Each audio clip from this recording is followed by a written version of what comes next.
On 13 Eyewitness Sports.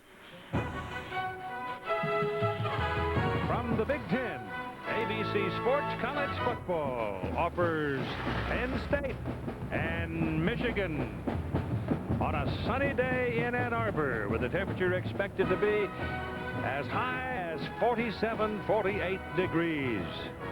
So we have been blessed. It's a long way from the top of this big old stadium down to the sideline, but both teams have eyes upstairs that are so important. Here's Bob Greasy with the story.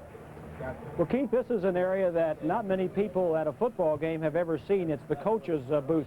These coaches are in communication with the coaches on the sideline. This is where the plays are called, the adjustments are made, and the strategies are changed. The plays are sent down to the quarterback, Scott Dreisbach. The plays are down there. Now, a normal game plan may have up to 100 plays at a time. The key is getting the right play called at the right time. And if there's a touchdown on the field and the players are excited, you can be sure there'll be emotion and some high-fiving up here in the booth as well. All right, Bob, here come the Wolverines into the stadium. Defense will key this game. People like defensive tackle Brendan Noble of Penn State and linebacker Jared Irons of Michigan, both fifth-year seniors. In 1996, Terry Labonte had 24 top 10 finishes, won 2 races, and broke the record for most consecutive starts. If that wasn't enough, Terry also drove his Chevy Monte Carlo to his second NASCAR Drivers' Championship. So call him reliable, monotonous, even call him repetitive and predictable. He'll call it flattery. Congratulations, Terry, from Genuine Chevrolet, the car's more drivers' champions trust. A lot of people my age set off on cruises around the world. Now, I set off on a second career. Hi, guys. Of course, my Dean Witter broker's impeccable investment advice prepared me for any sort of retirement I chose. And I chose to start over with a business of my own. Wait a minute, are you sure you're old enough to be here? That's my idea of a fascinating adventure. At Dean Witter, we measure success one investor at a time.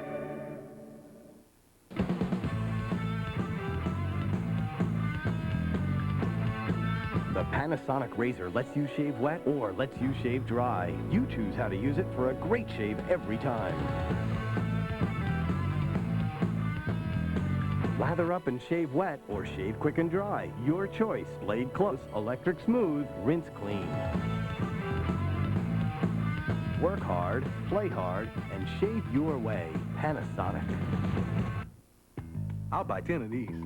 You're Deion Sanders. Deion Sanders? It's him. You're the greatest, man. Mind if I get a picture? Thanks, bro. You mind if I write a check? Sure, Deion. I'm just going to need to see some ID. Say what? Yes, like driver's license, a library card. Checks. What a pain. Your license? Employee ID. But now there's a better way. The Visa Check Card. It's an ATM card with the Visa logo that deducts from your checking account automatically everywhere Visa's accepted. I'm going to have to call to see if you can cover this. The Visa Check Card works just like a check, only better. A man who is exulting in this sudden surge of balmy weather down on the field in Swan. You are absolutely correct, Keith. Before today, the temperatures weren't above 32. Now it's 40, and it feels like it's a heat wave. Now the players on this field, talking about heat, there's going to be a great and intriguing matchup between Penn State's number 83, Joe Jurevicius, and number 2 on the Michigan side, Charles Woodson. Joe is 6'5", big, rangy wide receiver, 222 pounds, and he has excellent hands. Now, the man who's going to be responsible for him throughout the day, Charles Woodson, may be one of the best athletes in all of college football with excellent speed. Now, both coaches I've talked to say this is going to be a game of cat and mouse. They're going to attempt to move Jurevicius around to see just what Woodson is going to do. If they're going to keep him to the wide side of the field and go man-on-man, put him in the short side and go zone. It's going to be one of the great games of cat and mouse throughout the afternoon. They're going to have a great impact on this game, Keith. All right, Swanee. Michigan will have the offense first as Penn State won the toss and chose to take the ball to start the second half of play. Tyrone Butterfield is number 1 for the Wolverines. Russell Shaw is number 4. They are the deep people, and they are wideouts and sure-handed people. Brett Conway will be kicking off for Penn State. He is the senior who's had a terrific career with the Nittany Lions. We're on real grass at Michigan Stadium in Ann Arbor. And our crowd again will be over 100,000. It's become a matter of course here. The previous days of this week have been chilly, some frigid, but it is very pleasant now with the temperature heading to the upper 40s.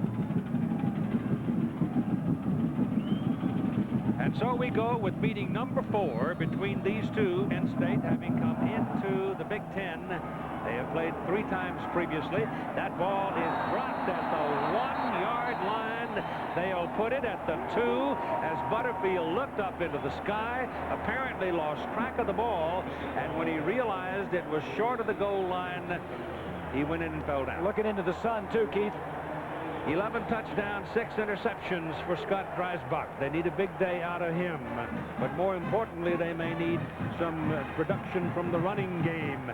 Jeremy Tooman leads the Chili's starting lineup. Backs and receivers. Ty Streets is another lanky fellow. But if you drag a tight end sometimes through the Penn State secondary, you can find him open.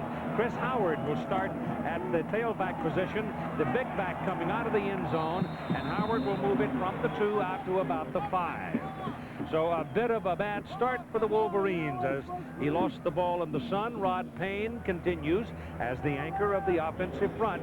And this offensive line has got to get off the mark today and knock somebody out of the way so Michigan can run the football, because this Penn State crowd, led by Jim Nelson, played very, very well against Darnell Autry and Northwestern.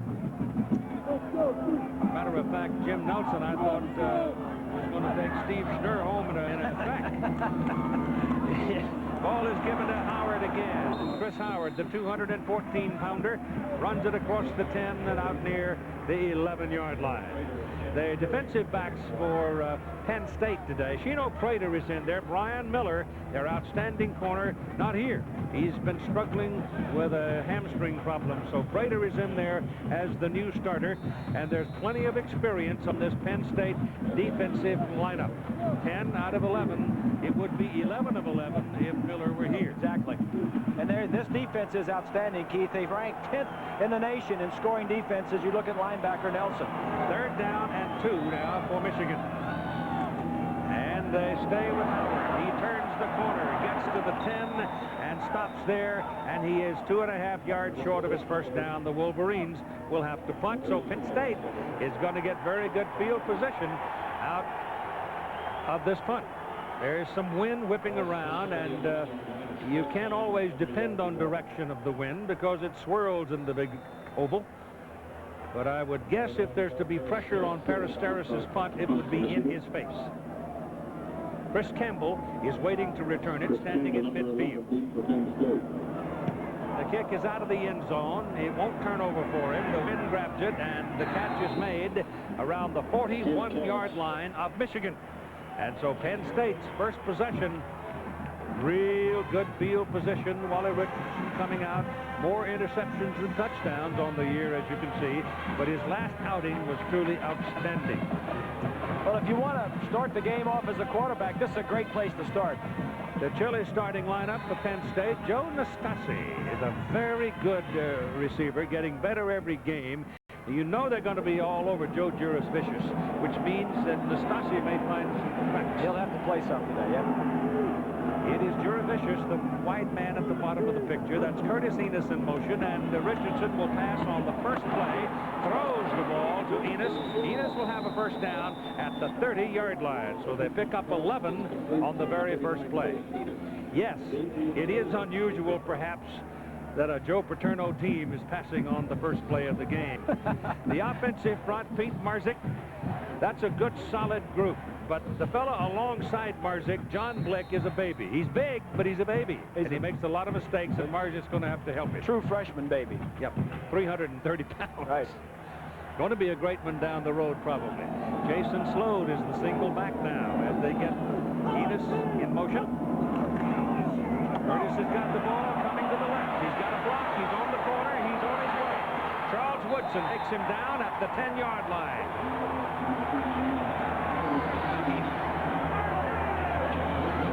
Fran Ganner Garner, the offensive coordinator for Penn State, going with Enos on the first 2 plays, and neither time when Enos touched the ball was he lined up in the backfield. He's an I-back. This time he was out as a flanker, came back in motion to get the reverse, and if you're going to run a reverse, what better guy than Enos, the running back? He knows how to carry it. So his forward progress is to the 9-yard line. It is first down and goal for Penn State. Randy Ganner. Ultimer, the tight end. Enos in the middle. Penalty flag on the field.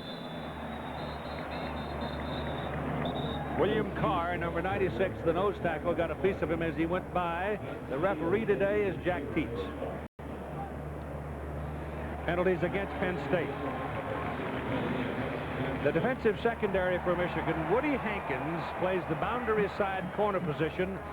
Woody Hankins is 5'9". So you know they're going to be looking for some mismatches out there.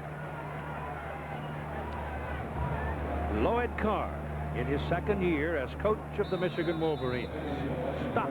I mean, just shocked after what happened over at Bob Greasy's alma mater. Well, he came down and said that Purdue just outplayed him. First down and 14 now for the Nittany Lions as the ball comes back to the 14. Ball given to Enos. He's hit behind the line of scrimmage, and it is William Carr, the big senior from Dallas. It was William Carr, however, who fumbled at the goal line last week that cost Michigan a touchdown, and he's been growling about that all week. He's liable to be a load today. Well, he's a load anyway, Keith. Not even not only when he's mad, but his normal countenance on that defensive line. He is tough. He's 6 foot and 290. Second down and 17, and in effect, it's second down and goal. The ball is thrown high and incomplete, intended for Juravicius, and Joe had double coverage that time. He did not, however, have Woodson. Woodson was back there deep waiting for him. He had picked up some company along the way. Here's Woodson now at the line of scrimmage. Now watch Woodson. He is not going to let that man get behind him. Well, he did let him get inside, though. He was up in bump and run. The problem that some of the Penn State receivers have had is getting off the line of scrimmage and beating bump and run coverage. They had a problem at Iowa, and they're seeing a steady diet of it now here in the Big Ten. Well, safety's probably going to try to come over and help. If Woodson stays behind him, they'll try to cut off the front portion of that particular kind of a play because it was available. That ball is thrown into the corner of the end zone intended for Curtis Enos, and it's too high, incomplete. So the Penn State offense makes a mistake, and then the Michigan Wolverine defense got all fired up and busted them right in the mouth. Well, it's the same old story for Michigan. The defense is what's saving them, and again, when a big mistake on the kickoff on special teams, the defense comes in and holds them. So here comes Brett Conway into the ball game, trying to get the Nittany Lions on the scoreboard first. Conway, 14 out of 20. His long one of his career, 52. This is tiny, 34 yards, and he's good from this distance.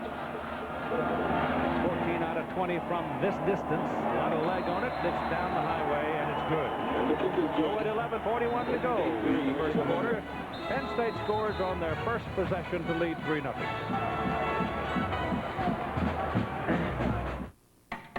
The sticks have a personality all their own, and Chili's fire-roasted skewers set the tone. Watch them sizzle from fire and flame. Now beef and chicken ain't the same.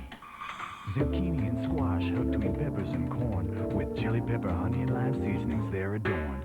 Then lusciously lanced, they're laid upon the flame to feel the fires dance. Fire-roasted skewers, oh, you haven't had them yet? Well, Chili's grills like no place else. On that you can safely bet. To compete overseas, you can't go it alone. You need to be part of a team. A world-class competitor that's fast and well-trained. A team that knows the territory around the world. Global delivery services from the U.S. Postal Service. If you're going places overseas, ride with us. No one delivers like the U.S. Postal Service. I heard about this car that's supposed to be safe for you and your kids. But it's so expensive you probably couldn't afford to have kids and that car at the same time. How about a Chevrolet Cavalier? It comes with a safety cage, dual airbags, even standard anti-lock brakes. So for around $12,000, you really can get everything you want in a safe car, including kids. Who decided that only people who can afford expensive cars should be safe? Get the car that's easy to own, a Cavalier. Genuine Chevrolet, the cars more Americans trust. Ohio State is undefeated and planning to stay that way. They invade Indiana for other great regional matchups. It's Game 2 of an ABC doubleheader next.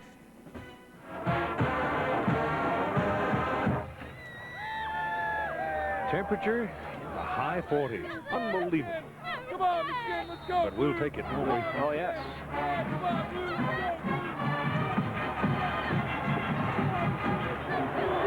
The game stories for Michigan is they need to have a running game. Last week against Purdue, only 56 yards. They want to run it, and defensively, they need to be physical against an offensive line for Penn State that's a little bit undersized.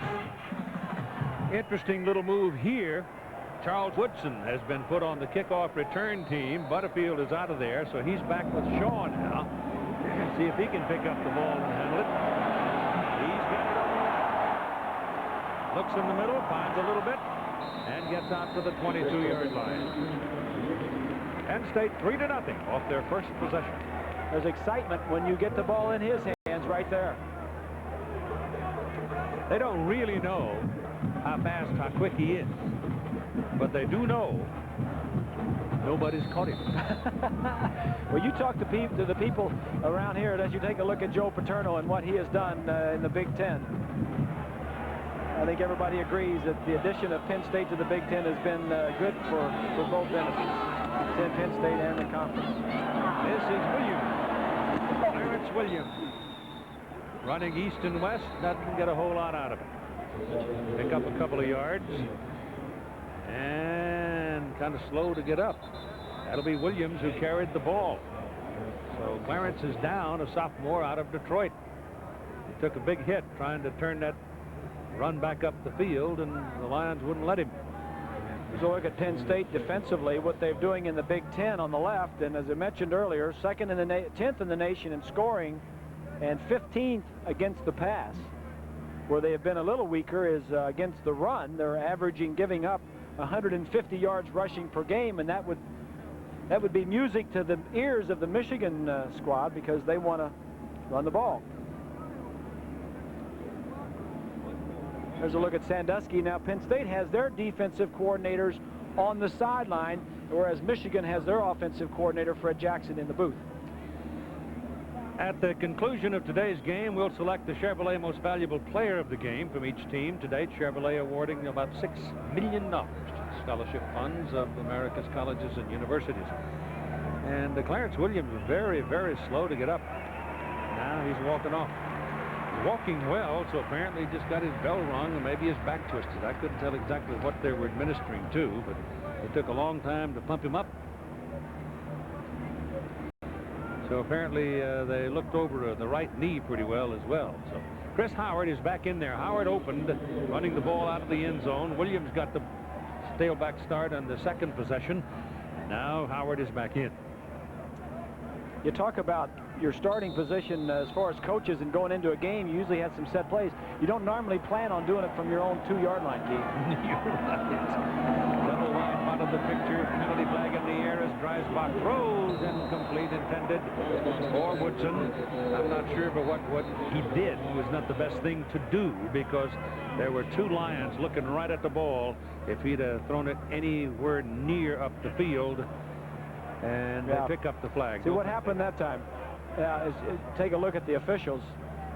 First of all, what happened that time was Michigan substituted Charles Woodson as a wide receiver, and they substituted him late, which you can do as long as you go on the field. Now, he didn't go into the huddle. He just went inside the numbers areas on the field. The official first threw the flag, and then after talking it over with the referee, said that's legal. All you have to do is get inside where the numbers are on the field.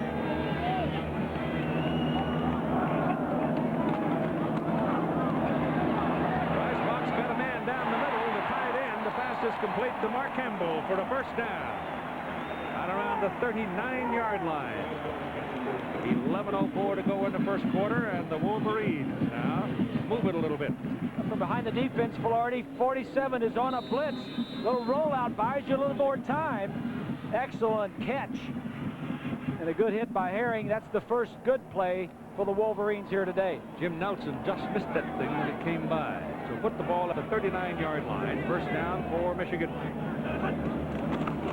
And Dreisbach turns and gives the ball to Howard. And boy, he took a lick right over the maybe didn't even get back to the line of scrimmage. Jim Nelson, number 44, he was all over Northwestern in their game 2 weeks ago in Happy Valley. And he's starting out the same way here today. Yes, he is. Michigan going with really a run-oriented offense at this point. 3 tight ends in the ball game, 1 back, and 1 wide receiver. So they want to establish some kind of a run. They need to do something to wake up this crowd. It's very quiet. This is Howard. And Howard is hit by Kim Herring and taken down. And we've got a penalty flag thrown back, where a couple of the fellows were having a little wrestling match at the 35-yard line. Holding call against Michigan. Second mistake of the day for the Wolverines. Their opening possession was on their 3-yard line, 2.5 from the goal line, because the ball was dropped, and now they've held. Look at number 80. That's Tuman. Yeah, he's got a grip on him. You know, you talk to the coaches and people around the league in football, there's more holding that goes on than any other, and that's what's called more. But the amount that is called versus the amount of holding that there is in football, not only at this level, but any level, you can call holding almost on any play. Spotted the foul call there, so it winds up a 15-yard penalty, and will make it second down and 25 as the ball comes back to the 24-yard line. Joe's feeling, Paterno's feeling is call it if it's holding, and other coaches feel like, well, let them play. Different attitudes. Dreisbach, play action, gets it off down the middle of the field, and his man fell down. Number 86, Ty Streets, making his cut toward the middle of the field, lost his footing and fell down. There was nobody in the neighborhood. Yeah, it's exactly, Keith. It was a one-man route, run, play action, and he just fell down.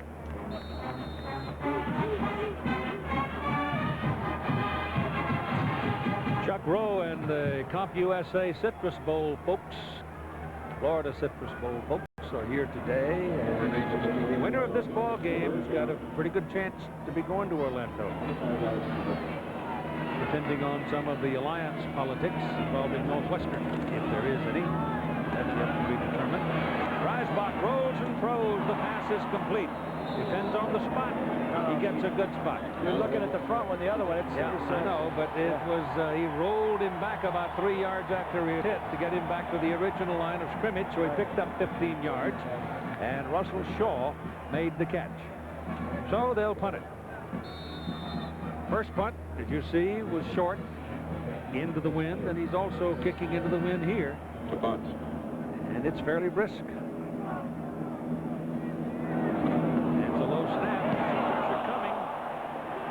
Out, tipped the ball. He knocked the man down, but you can do it after you have tipped the ball, and he got a piece of it. You saw the referee standing right there and looked right at him and said, David Macklin touched the ball, so no foul.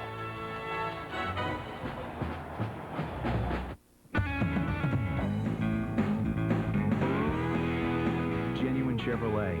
Then and now, the cars more Americans trust.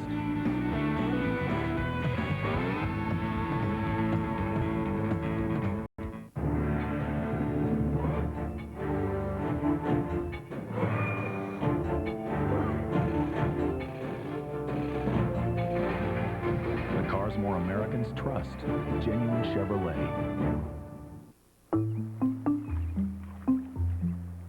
Room 1203 wants to swim without floaties.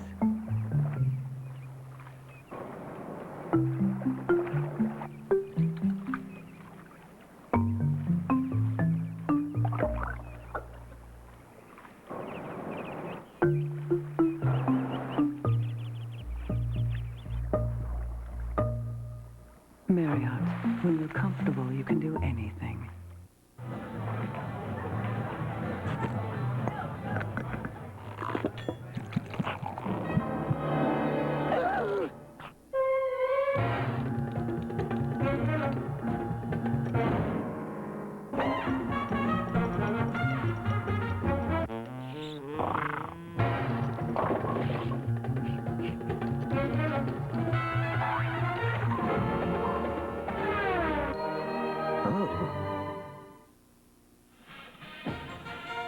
College football on ABC Sports, brought to you by Genuine Chevrolet, the cars more Americans trust. By Valvoline, the #1 choice of America's top mechanics. People who know use Valvoline. By United Airlines and its more than 50,000 employee owners. Come fly our friendly skies. And Chili's Grill and Bar, home of the Big Mouth Burgers. A 28-yard punt again gives Penn State very good field position. First down at their own 32-yard line with 8:57 to play in the first quarter. The Lions leading 3-0, and Wally Richardson goes to the right side. The pass intended for Concho Brown. It is incomplete.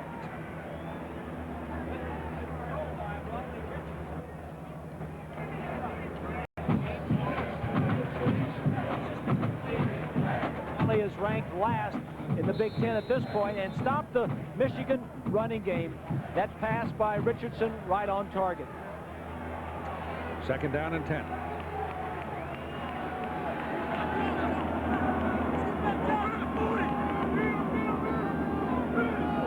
That's Jerry Vicious coming towards you. Give the ball to the tailback. That's Curtis Enos. He's the big back across the 40. You got that right. He's not going down from a shoulder block or a push. He's 6'1" and 230, and you're going to have to tackle him. It'll be third down and 2.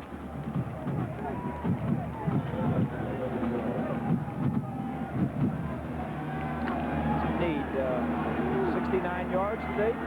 Go to 1,000. Yep.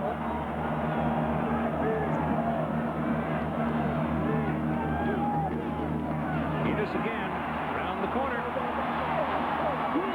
pretty good blocking by the right side of that Penn State line to give him that much room. Charles Woodson finally knocked him out of bounds, but moved the change to the Michigan side of the field. First down, Penn State at the 47.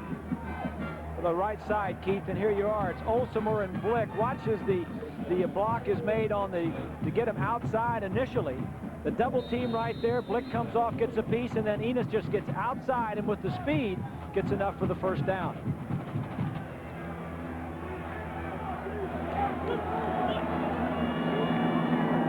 Tight end moves from one side to the other. They're moving around a lot today, aren't they? Back goes Richardson. Looks down the middle, throws to Enos. And he walks the chalk down to about the 40-yard line before Sam Sword knocks him out of bounds. Sam from Saginaw. Keith, the reason you see tight ends moving from one side to the other is not because they lined up on the wrong side and they say, whoops, wait a minute, I got to get over there. Or a lot of times you'll see motion from one side to the other. The reason is the defense calls their strength. Strength is to the right, and they usually do it by tight end. And when he moves to the other side, the strength of the formation changes. The defense has to change.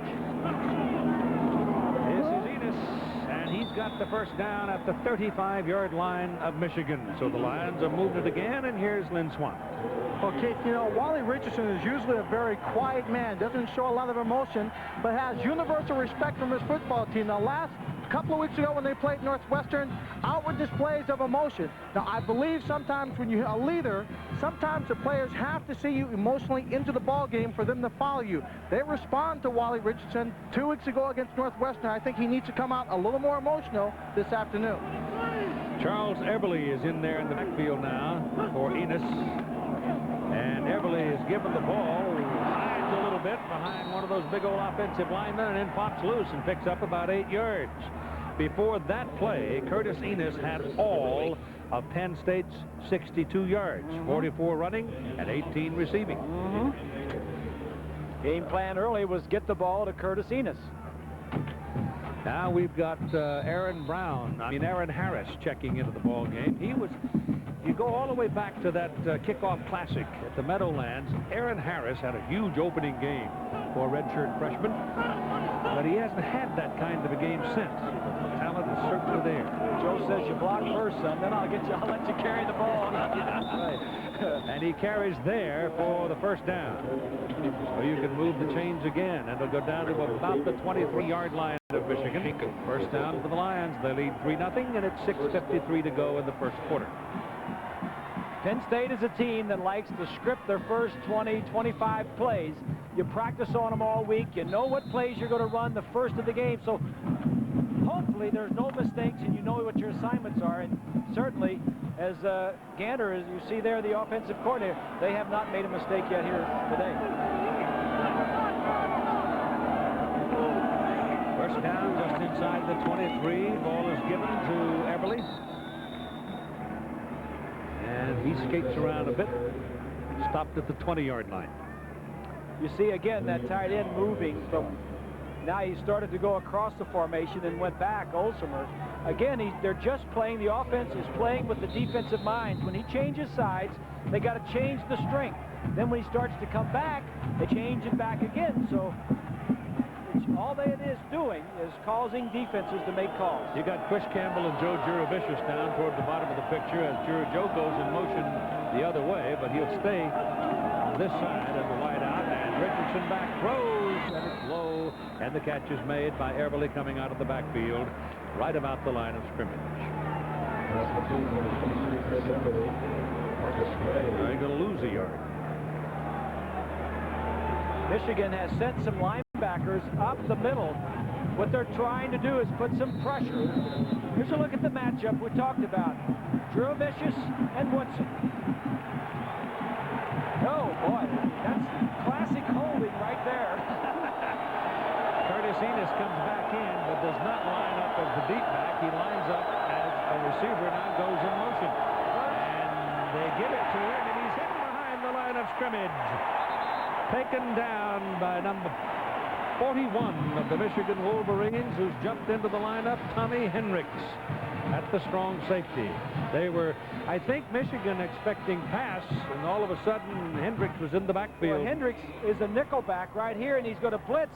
And when the reverse is coming, they're trying to get a double reverse going. If I can get this telestrator to clear. Well, we just have to take my word for it. There he comes. Hendricks coming from the outside. It's penetration. That was a reverse. That was a double reverse. Coming back the other way. Takes a long time for those things to evolve. I'm going to slap this telestrator upside the head a couple of times. I think it's a little cool from the weather. You want to borrow my stick? That's David Bowens, the leading pass rusher for the Michigan Wolverines, coming off the field after being dinged on the play. And here's Brett Conway from Lilburn, Georgia, out on the field. He has made a 34-yard field goal today. This will be from 46 yards. And if the wind bothers him, it'll help him. It'll be behind him. He's got plenty of leg on it. And the kick is good. And so Penn State has now rung up a pair of field goals to lead 6-0.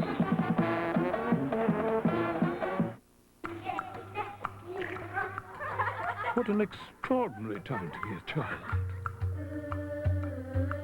Now that we can surf the internet through our TVs, the world is literally at their fingertips.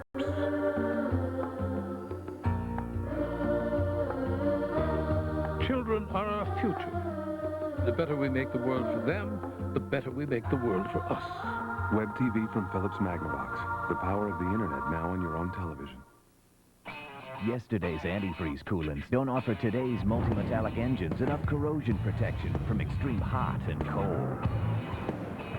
They need Zerex, with its one-of-a-kind patented formula, not just to protect radiators, but also water pumps and cylinder heads. So use Zerex. Otherwise, your engine could be extremely unprotected. Zerex. Extreme protection for today's engines. In 1996, Terry Labonte had 24 top 10 finishes, won 2 races, and broke the record for most consecutive starts. If that wasn't enough, Terry also drove his Chevy Monte Carlo to his second NASCAR Drivers' Championship. Some call him reliable, monotonous, even call him repetitive and predictable. He'll call it flattery. Congratulations, Terry, from Genuine Chevrolet, the car's more drivers' champions trust.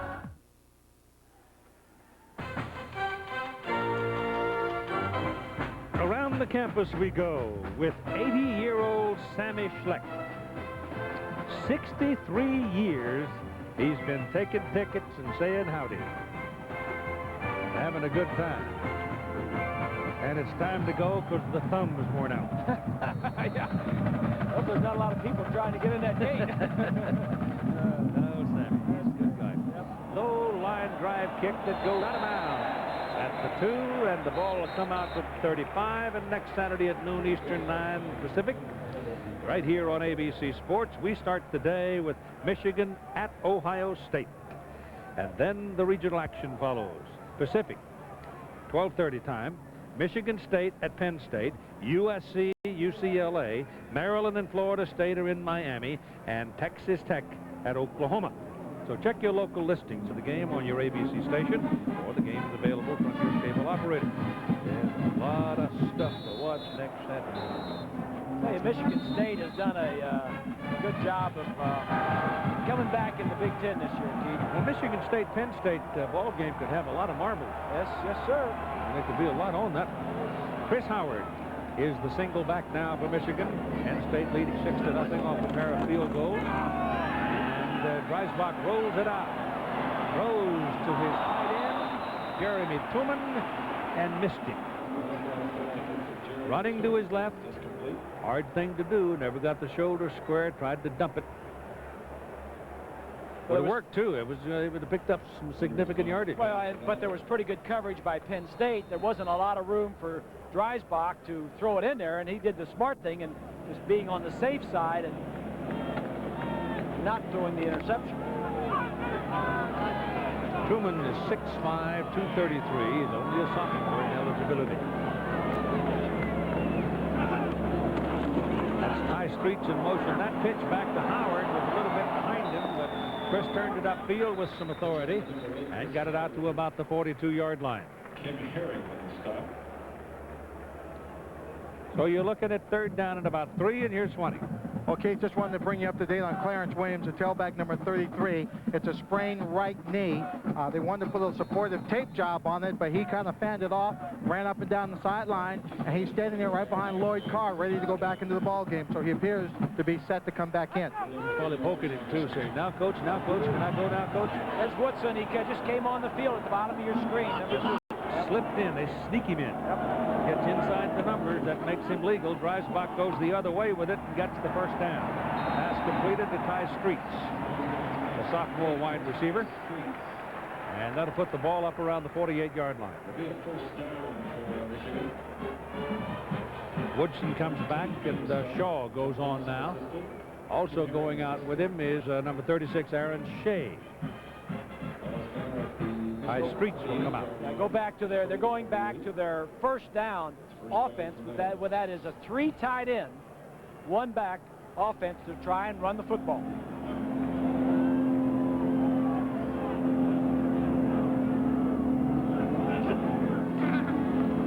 Chris Howard is a man out here, got him in his sights. I mean, they may have 3 tight ends in there, but there wasn't anybody out there to help old Chris. There was nothing but white shirts around him when he started to turn it up the field, and Chino Prater got to him first. They had everybody blocked but Prater, who's only 5'9", but if you play defense for a fraternal coach team, you're going to be able to tackle, and Prater can't tackle. He's a junior from Arlington, Texas. Playing in place of the injured Brian Miller. Woodson just stepped onto the field again, ran inside the numbers, now comes back out wide to the bottom of the picture. And Dreisbach again looks and goes the other way with it. The ball is high and long, incomplete. Pass intended for Russell Shaw. Defending Mark Tate. And that was good coverage by Tate. Bottom of your screen. Watch number 2 at the bottom. Tight end comes out, and he comes on. Now, that's legal. You don't have to be in the huddle as long as you get inside that number 50 at the bottom of your picture. You have to be inside those numbers when the play is snapped. The reason Michigan is doing that and not having him in the huddle so that they can recognize that he's in the game and make a huddle call to maybe double team him. So Michigan is sliding him in at the last minute inside the numbers, hoping that they won't get any double coverage. Clarence Williams is back. Number 33, and timeout is called by Dreisbach. Something was there he didn't understand or didn't like, and at 2:45 to go in the first quarter, calls a timeout. The Lions leading by a pair of field goals. Take a stroll down memory lane at the Pro Football Hall of Fame. You crushed my knee. Was your toes? You broke my ribs. It was your nose. Ah, yes. I remember it well. You sacked me once. I sacked you twice. In pouring rain. No, it was nice. Ah, yes. But when you go, don't forget your Visa card, because the Hall takes the NFL's best, but not American Express. See ya, Nitschke. It's Butkus. Ah, yes. Visa, it's everywhere you want to be. This is for my grandfather, who always said I'd make the family proud. For my mom, who never let me out the door without my homework. For my dad, who worked the night shift to make our lives better. Play for you, buddy. For myself, for my future.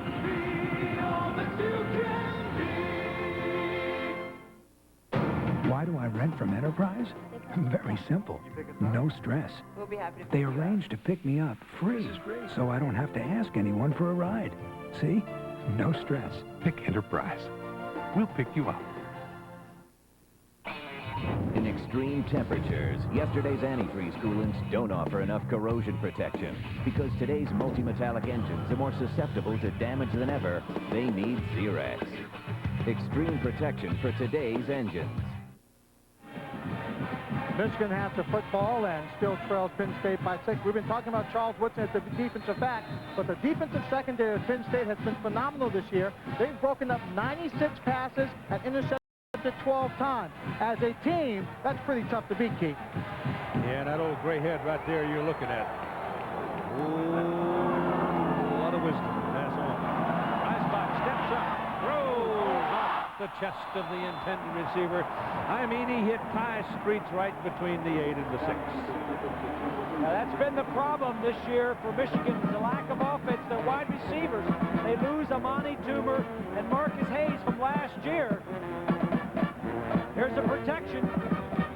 Steps up in the pocket, does a nice job, drills the ball, and you got to make those plays when you're struggling offensively. Paul Peristeris in for his third punt, 31 and 28. He was lucky to get 28 out of the last one. They almost blocked it. No pressure at all. Well, there is two coming up the middle. And he doesn't get much of that one either. But it gets a little roll on it. Rolls down to about the Penn State 22-yard line. That's about a 24, 25-yarder. So Peristeris is having a rough day. The Big Ten has 5 bowls by contract, Rhodes being obvious. Florida Citrus Bowl, we told you about. 3rd, 4th, and 5th teams go to the Outback, Alamo, and Sun. Now, this could change a little bit because if Northwestern wins out, they could very well wind up getting some kind of a bid into the Alliance. Or if Penn State should win out, maybe they could get a bid to the Alliance. There's some things to be determined yet. 6 teams may go instead of 5. Yeah, that's right. And back. Richardson sets up the screen for Enos. Doesn't get a whole lot of help over there, though, and he is taken down after about a 5-yard pickup. The screen play, safe play. Well, the story of this game so far, Keith, has been on special teams. And look at right here. Michigan has made 2 errors on special teams. They fumbled the opening kickoff on their own 2-yard line. That set up a field goal. And then they had a punt that was partially blocked. That led to another field goal. So 2 mistakes. Penn State playing their free ball so far. We got Aaron Harris in the backfield for the Lions. Wally back to throw it. Goes to the sidelines, and it is caught for the first down. Ball is up at the 39-yard line in the arms of Chris Eberle, a sophomore from Beverly, New Jersey. Iowa, which was pummeled by Northwestern last Saturday down in Iowa City, out to a 3-0 lead over Wisconsin. Wisconsin, of course, is a huge football team. There's some unhappiness I'm hearing about up in Madison. Well, Barry not happy with the way the community has reacted. He got a little sick and tired of that take-a-knee business. Well, you know, if they're not happy with Barry Alvarez in Wisconsin, there are a lot of schools that would love to have him. Wally Richardson throws, and the pass is caught, and the pass is good for almost a first down in the arms of Aaron Harris. So he comes out of the backfield and makes a catch right in front of Charles Woodson. Pick up his 9 yards. I'm struck by the number of plays that Penn State is running, and there are a lot of them that are passes. All 6 of the completions so far for Wally Richardson have been to running backs. There's Grant Ganner, who's calling the plays, but a high percentage of passes early in the game here. On 2nd down and 1. Enos. Well, he's hit behind the line of scrimmage. Big old William Carr got him first, and then Sam Sword put him on the ground. And that may be why Fran's calling a lot of pass plays, is because Michigan is tough to run against. Sam Sword is having an outstanding year. He is tied for the lead, the team lead in tackles, with Jared Irons, the other inside linebacker. Jarrett coming off the flu, had the flu last week, played some. He beat you up. Number 37. Ball is up to 46. It is 3rd down and 3. The crowd making a little noise for the first time. That ball is an incomplete forward pass. It was thrown forward and dropped by Everly. Now Penn State goes a little ragged, and they have to punt.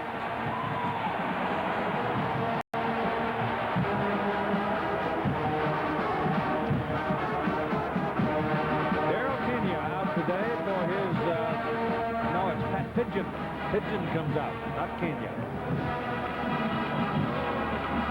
He's the fellow who's going to be around for the next 3 or 4 years. A redshirt freshman and a low line drive spinner that sends Chuck Winters back to the 8-yard line, and Winters is belted at the 10. Give it the 11, and that's where they'll start. First down. Coming up next, Ohio State at Indiana. For some of you, and the Buckeye win puts them in the Rose Bowl against Arizona State. For others, you'll see North Carolina, Virginia out of the Pac-10, UCLA, Arizona, Oklahoma on the road again, and College Station against Texas A&M. Check your local listings for the game on your ABC station, or give your cable operator a call and argue with him. You've tried that, huh? Yes, I have. Haven't won one yet. I'm still trying. Chris Howard tries to go over the left side and is stopped just about the line of scrimmage. Where we were talking about rumors, I want to get right up front here and say I don't know a thing about Lou Holtz and all those rumors. Well, there certainly are some rumors flying about this being Holtz's last year. All kinds of rumors going around. I told Lloyd Carr yesterday if he just hangs on here for a little bit, first thing you know, he might be the dean. The dean of coaches. Yeah. There's a lot of Big Ten changes coming up as we finish the first quarter, and Penn State leading it by a score of 6-0.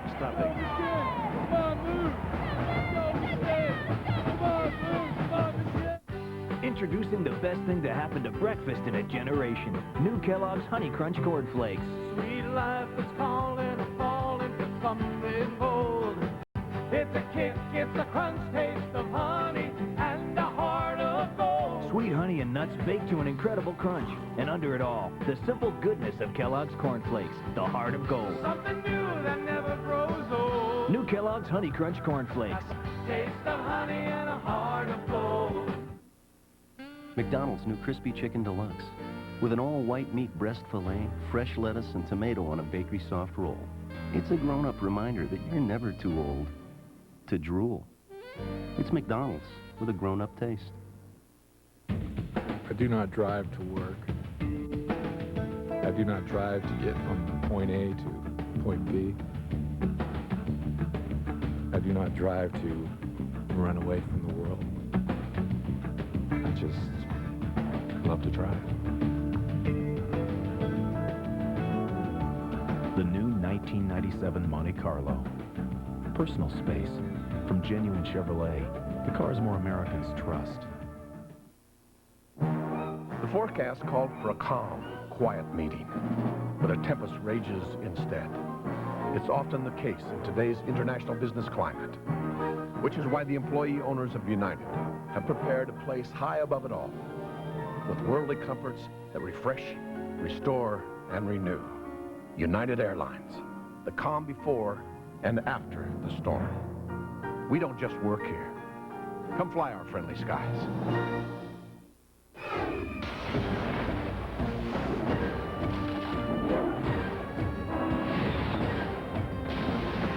Tom Cruise. Mission Impossible. Rated PG-13. Now on sale where video cassettes are sold. Second down and let's say 11 now. The ball is back on the 10-yard line. Weisbach steps back to the 4 and throws. Got a man. Pass complete. First down Michigan. 39-yard line. Ty Streets. It's an excellent throw and catch. Streets making up for the ball that he dropped earlier. It's just like a skinny post, and that gets them out from the shadows of their own end zone.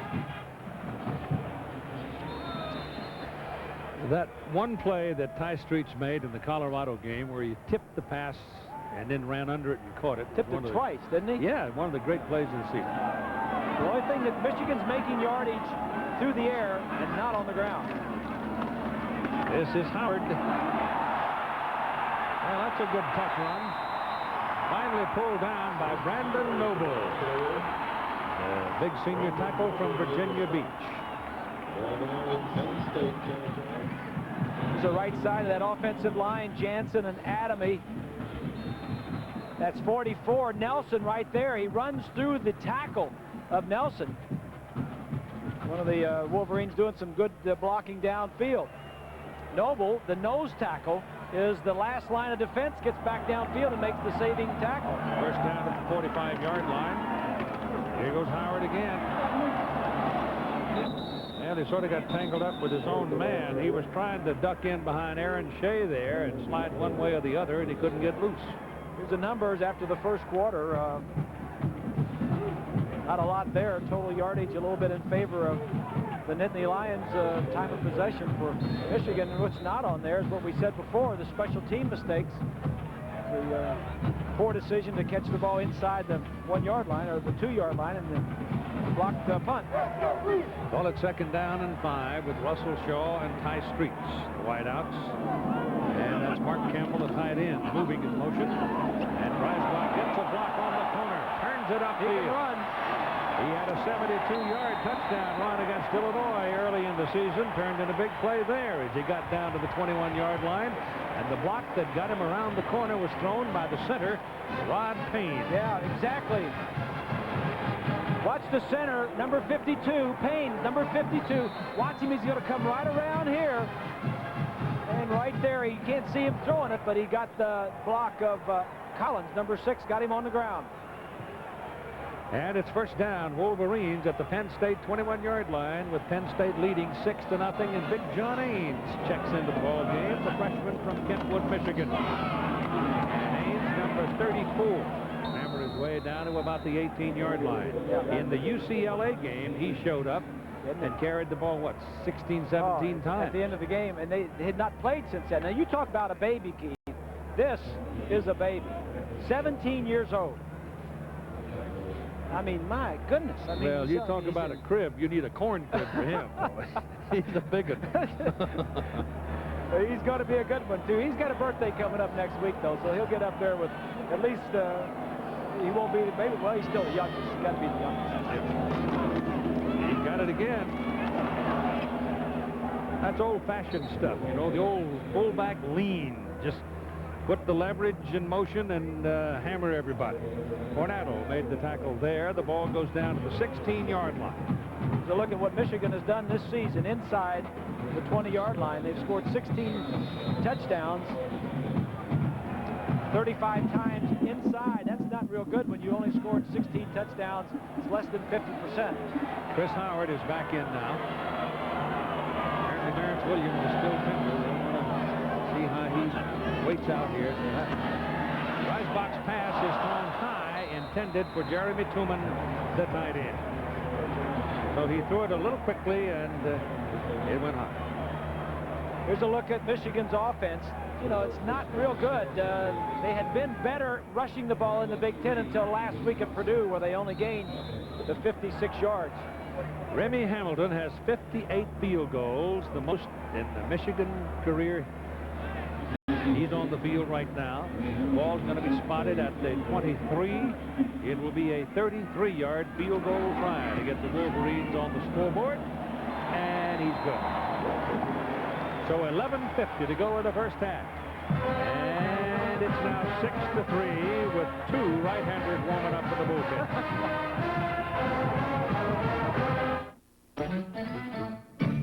Green Acres is the place to be. Farm living is the life for me. I just adore a penthouse view. Darling, I love you, but give me Park Avenue. The chores. The stores. Fresh air. Times Square. Ford Explorer. It's at home anywhere. You gotta have fire. Slapping, lapping, fancy flames, flicking chicken from every side until marinated bird and garlic and lime has turned from good into sublime. Oh, what has Chili's thus created? Why, it's margarita grilled chicken consummated, served horizontally, grill marks up on a tostada with a lot of what your mouth waters for. That rib sticking margarita grilled chicken, 'cause Chili's grills like no place else. We have a wonderful 75 La Cou Cabernet, or an exquisite 58 Le Boussemillon, or a 62 Jevoux Pinot if you're in the mood for... No. Enough of that old stuff. Lady and I would prefer something fresh. How about something in a lager?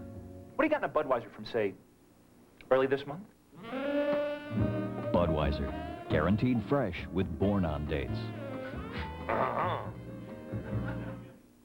Sunday, it's finally here. They're the best of the best videos, but only one will take home the big prize. The $100,000 episode of Funniest Videos, ABC Sunday. Michigan has scored. They will kick off now. Jay Feely will hit it. Kenny Watson and Chafee Fields will wait for it for Penn State. Michigan 9 plays, 73 yards. Got on the board.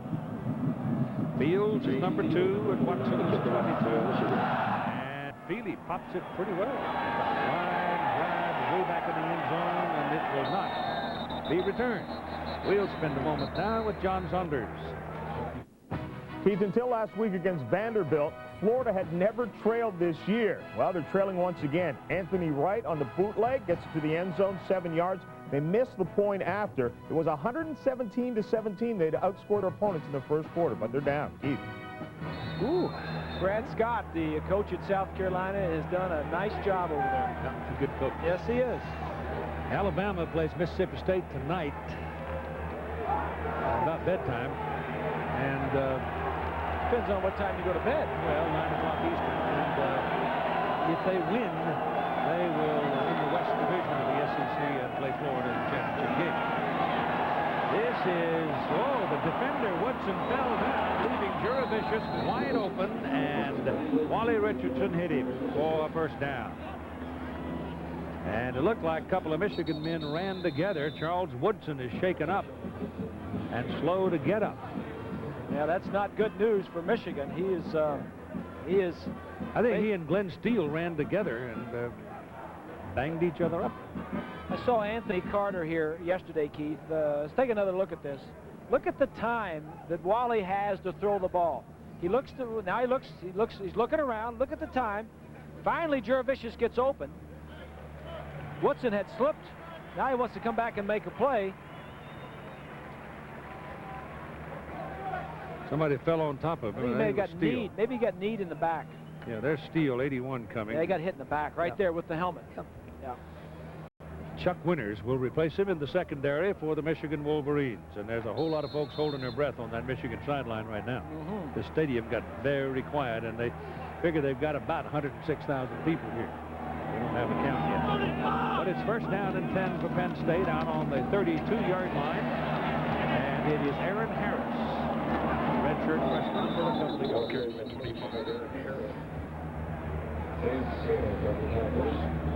Nothing really terribly exciting happening so far, except for the fumble of the ball and the coverage of it back on the opening kickoff on the 2-yard line. Arkansas has jumped out to a lead over Tennessee. So some of the wheels have come off of the volunteer wagon down there in the SEC. Iowa out 10-0. The ball game is in Iowa City, and the Hawkeyes are very much in the bowl hunt. Second down and 8. Richardson again with time, and again he's on the money, but I think he's short of his first down by a yard. Catch was made by Joe Juravicius. So they're going to Juravicius, and particularly with Woodson out of there, they're quick to seize upon the opportunity that might exist. We mentioned that for Penn State, as you look at Woodson coming back into the ballgame. Penn State, the game story for offensively was for Richardson's consistency. He is playing well here this afternoon. Keith, I think he has played well since he was taken out in the Indiana game a few games back. When he came back and started against Northwestern, he has played very, very well. Third down and 1. They go to a full house backfield. Now break it. Enos is in there. And Richardson on 3rd and 1 throws incomplete. On 3rd and 1, they throw down the sideline. They tried a little trick, a little play action, and what happens, Keith, from film study during the week, you notice that in short yardage situations out in the field, that Michigan comes up, puts all 11 guys up there, and of course, Penn State thought they could get something done deep and make a big play, and Michigan was ready for it. So Pat Pidgeon comes in. He's from Mayfield, Pennsylvania. Chuck Winters is number 35, waiting for the punt. Pidgeon's first kick today was a 46-yarder, low-line drive, though. What's to do with this one? He got some air under this one. Winters circling, will let it bounce. Macklin, number 27, has been outstanding on punt coverage today. And he was right there again. You got to catch the ball. That's a 51-yard punt, and it rolls dead down at the 8-yard line.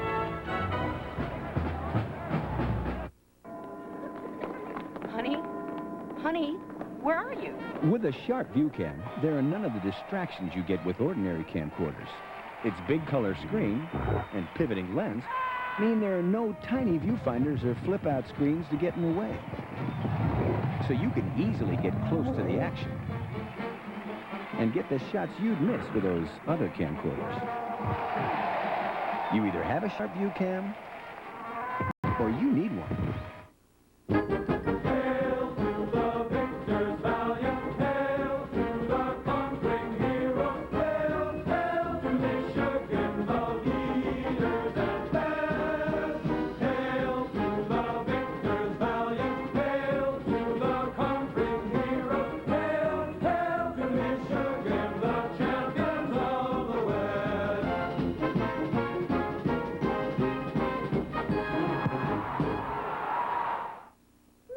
Ford Ranger is so useful it can even do your laundry for you. First, make sure your clothes are dirty enough. Excellent! Add detergent. Filter line with water. Wash. Put on spin cycle. And hang your clothes out to dry. Ford Ranger, America's best-selling compact pickup, starting at just $10,880. Definitely makes the white whiter. College football on ABC Sports, brought to you by Ford and your Ford dealer. Have you driven a Ford lately? And Burger King, where you can get your burger's worth. Once again, the Michigan Wolverines have to hunker down deep in their own territory, just short of their own 8-yard line. First down, trailing 6-3. 9:45 to play in the first half. Ball is handed to Howard, and he's hit back on the 1-yard line. The man who made the penetration was Brandon Short from McKeesport, PA.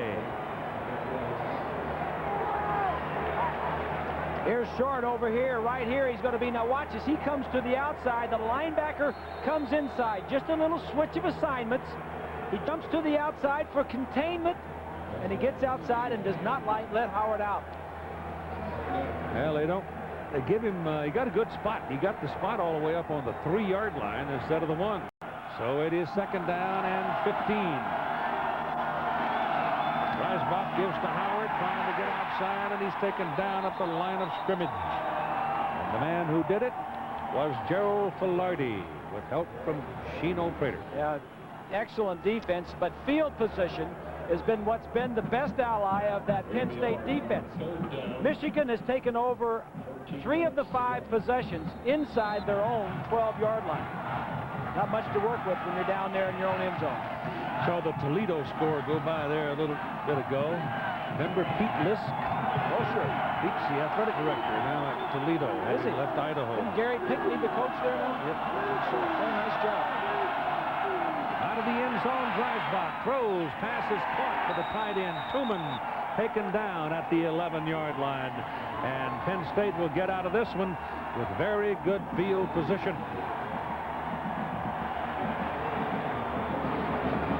Just good assignment defense by Sandusky's players.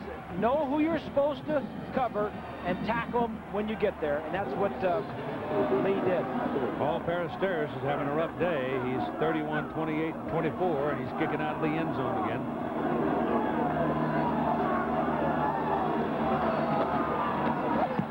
He gets it out, and he got something on this one. Far and away the best one of the game. Goes back to the 40-yard line. Chris Campbell is tackled at the 47. There the Lions have it, and we're off to New York to visit with John Saunders. Keith, we told you that the Florida Gators were trailing South Carolina. They come right back. Fred Taylor from 5 yards out. They get the extra point, leading 7-6. This, the last game for the Gators before they play the Seminoles on November 30th on ABC. Meanwhile, Florida State has 2 games left to play as they play tonight. Back to you, Keith. Yep, schedules are kind of funny. Several teams are finishing up. Northwestern is finishing today. Yeah, they finished today. Yeah. The teams have 2 or 3 games left. 7:38 to go in the first half. Penn State goes to work with Aaron Harris, the single back. Snap is at the 47. Give it to Harris, and he breaks through the middle, finds some room, and Clint Copenhaver makes the tackle up near midfield. Tomorrow at 2:30 Eastern, 1:30 Central and Pacific, Greg Norman, Fred Couples, Shell. Wonderful World of Golf. 4 Eastern, 3 Central and Pacific. World champions Michelle Kwan and Todd Eldridge in special performances, plus pairs and dance at the Thrifty Car Rental Skate America International. All tomorrow here on ABC Sports. You an ice skater, Keith? Nope. I'd like to see you on ice skates. I'll bet you would. Get you on one of those shows. You'd laugh for a month. 2nd down and 2. This is Enos. And he bolts over the left side for a first down at the 39-yard line of Michigan. Tackled by 29 Marcus. It's a huge hoe to the left side. Enos, they start to the right, go back to the left. 71 Marzik is there. Look at the hoe in that Michigan defensive line. Early on, the problem with this offense for Penn State was that offensive line. Very young. Only 3 starters came back for the whole offense from last year. This is Harris. A little late getting cranked up, and Copenhaver takes him down. Old cowboy friend of mine, a rodeo cowboy named Deb Copenhaver. This is the first one I've seen since him. Yeah? A cowboy friend of yours? Yeah, Deb Copenhaver. Bronc rider, bull rider. Coming up on 6. What were you doing around the bull riders? What I want to know. Watch it. 2nd down, 11. Richardson back, lets it go to the sideline. Give him a catch. Yes. Down at the 27-yard line, and now somebody else comes up the sideline and waves it off. Says, no, that was not a catch. So it will not be a catch. Well, 3rd down, they want to get Wally outside the pocket. I like this. Move the pocket around. Well, you couldn't tell from that angle. You had officials right there on both sides. Ooh, I don't know. That looked like pretty good there. I don't know if it is bobbling the ball, but the official on this side couldn't make that call because of bobbling. The one on the backside, they needed to get together. Yeah, the feet were in. Did he have possession of the ball? I didn't see it. How about you? Did you see it? But from what we saw on that angle, it looked pretty good. Shapey Fields is on the field. 3rd down, 11. Fields is number 2 in the slot now. And Richardson lets it go for Drew Vicious, and a penalty flag. And I think you got a call coming against Charles Woodson. There is a flag in the play. Field near the point of reception. Saw him pound the ground in frustration.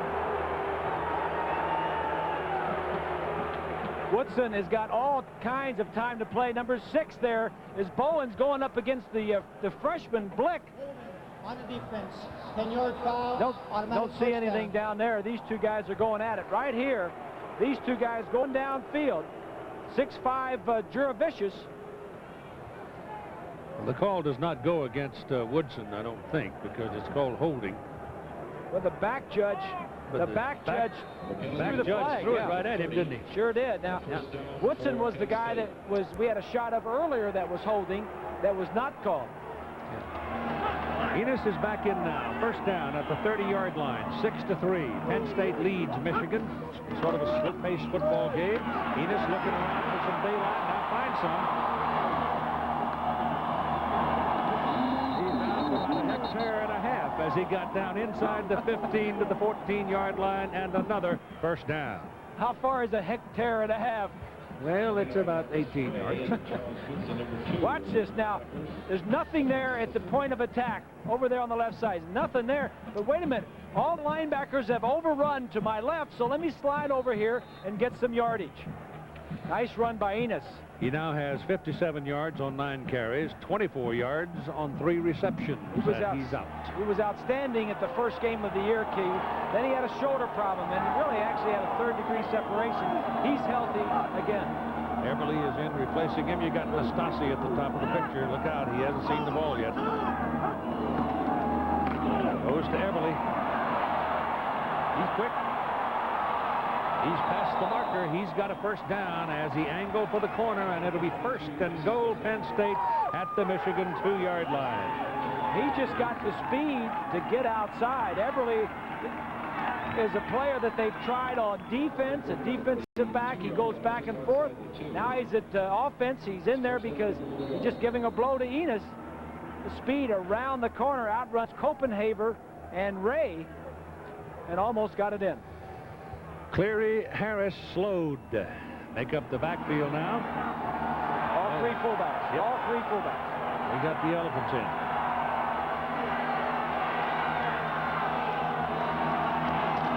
Harris. Touchdown. One of the Michigan defensive players pushed him in the end zone.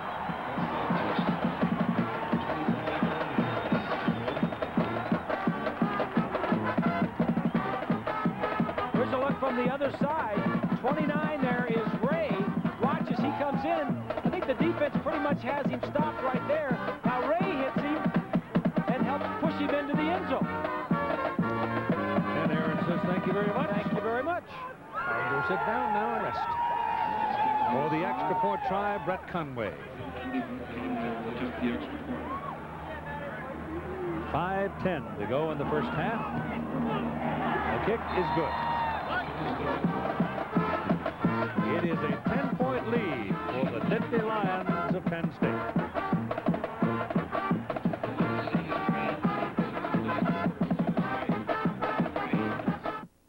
This Ford Escort, did you know that it's new? If you knew that it's new, did you know the wagon's new too? The engine is new, the suspension improved. A safety cell protects but stays out of view.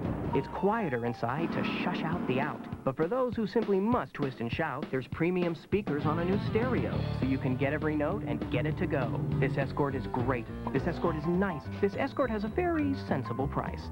So why not check out the newest Escort this season? We've given you every rhyme and rhymed every reason. My athletic competition at the University of Michigan was very significant in helping to prepare me for my political life later on. You learn teamwork, and teamwork is important not only on the athletic field, but in the political arena.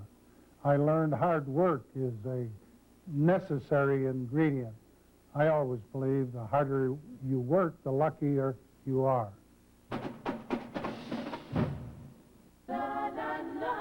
Let's see. Single mom, 4 kids. My husband left. We had to deal with domestic relations and welfare. I feel like Cinderella. There's no way I would have ever thought that I was going to go back to college. My goal is that in the long run, it all pays off for my kids.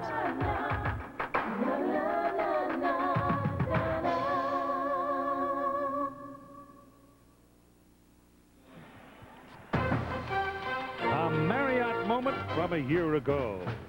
Ball game over in Happy Valley. Penn State never trailed, put the game away when Joe Nastasi danced into the end zone on a fake field goal, and the final score was 27-17. Nittany Lions over the Wolverines.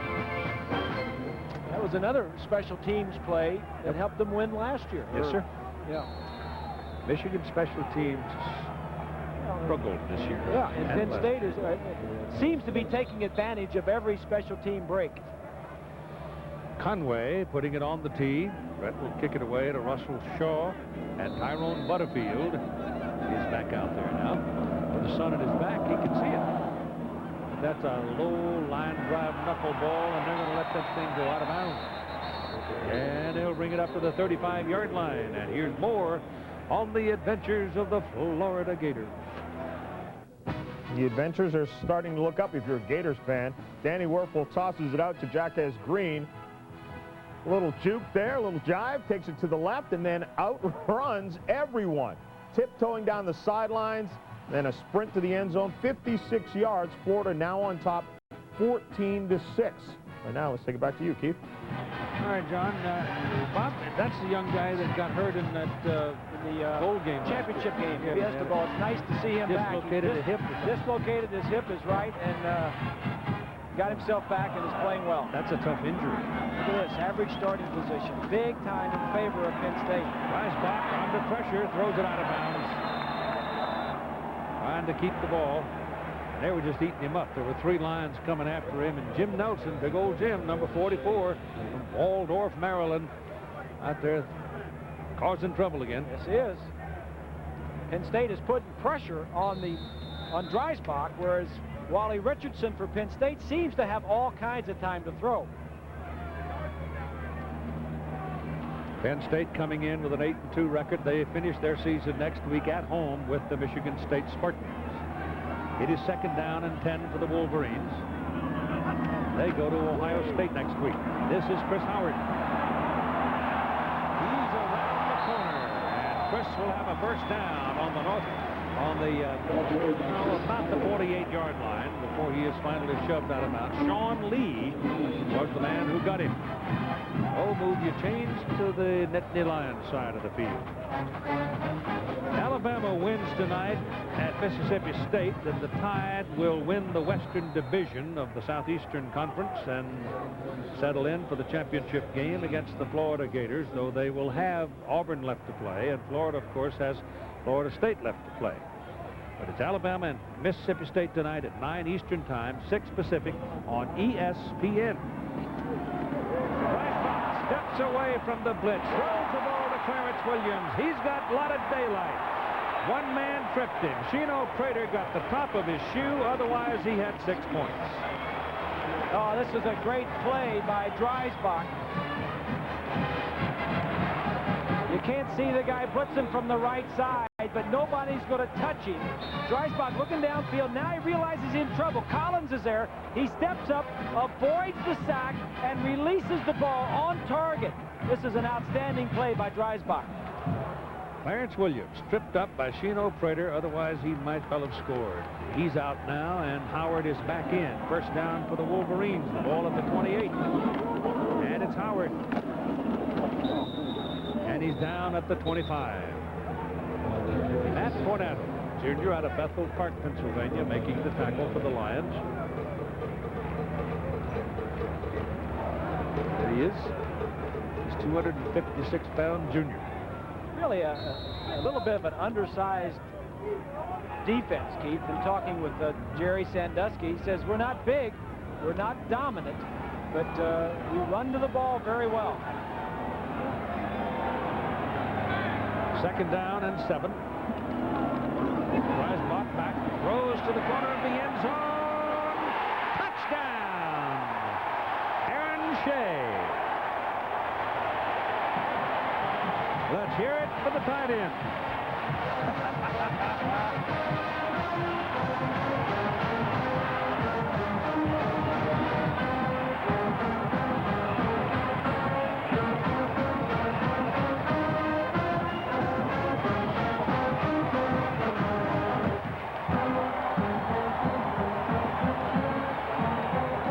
The extra point try for Ray Hamilton. Ryan Greasy holds it. Mark Polash snaps it. Everything works.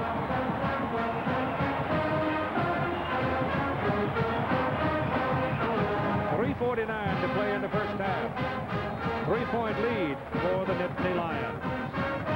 This is their run offense right here. 2 tight ends over here and 1 here. Shea is lined up on the outside. He is going to go straight down the field. Little play action. When you get the running game going, this is their run offense. 3 tight ends, but he beats a corner. Shea, a tight end, beats Prater, a corner, but he doesn't need him much, but the throw is right there. Little play action. That's a heck of a pass, Bob. That's right on target. Right on target.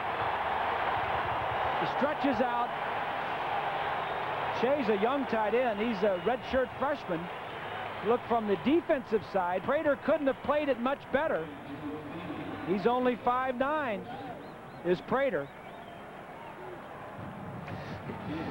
He's got rubber fingers. They should throw the tight ends more often, huh, Hoss? All right, here's your kickoff. Thiele hammers it. It's Chafee Field. Oh, my goodness. That was a collision at the 20-yard line. John Saunders. Well, Keith, coming up on Valvoline Halftime 96, of course, we'll have the day's scores and highlights. Plus, we'll ask the question, can Orlando Pace win the Heisman Trophy, that outstanding tackle from Ohio State? Dick Vermeil will join us. So will you, Keith. You guys can debate it out, and I'm on your side. Right now, back to you. I'm on Dick's side.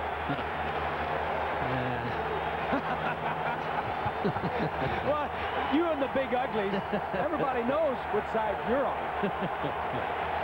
Yeah, well, you're right. First down from the 20-yard line. Crowd suddenly gets into the action. 13-10 ball game. And the ball is handed off to Curtis Enos, and he is caught behind the line of scrimmage by Glenn Steele, the junior from Ligonier, Indiana. Well, the thing that got this crowd back in the game was that last drive by Michigan. When they got down by 10 points, a good team, a good offense will go back and take it down the field and get some of those points back, and that's what Michigan did.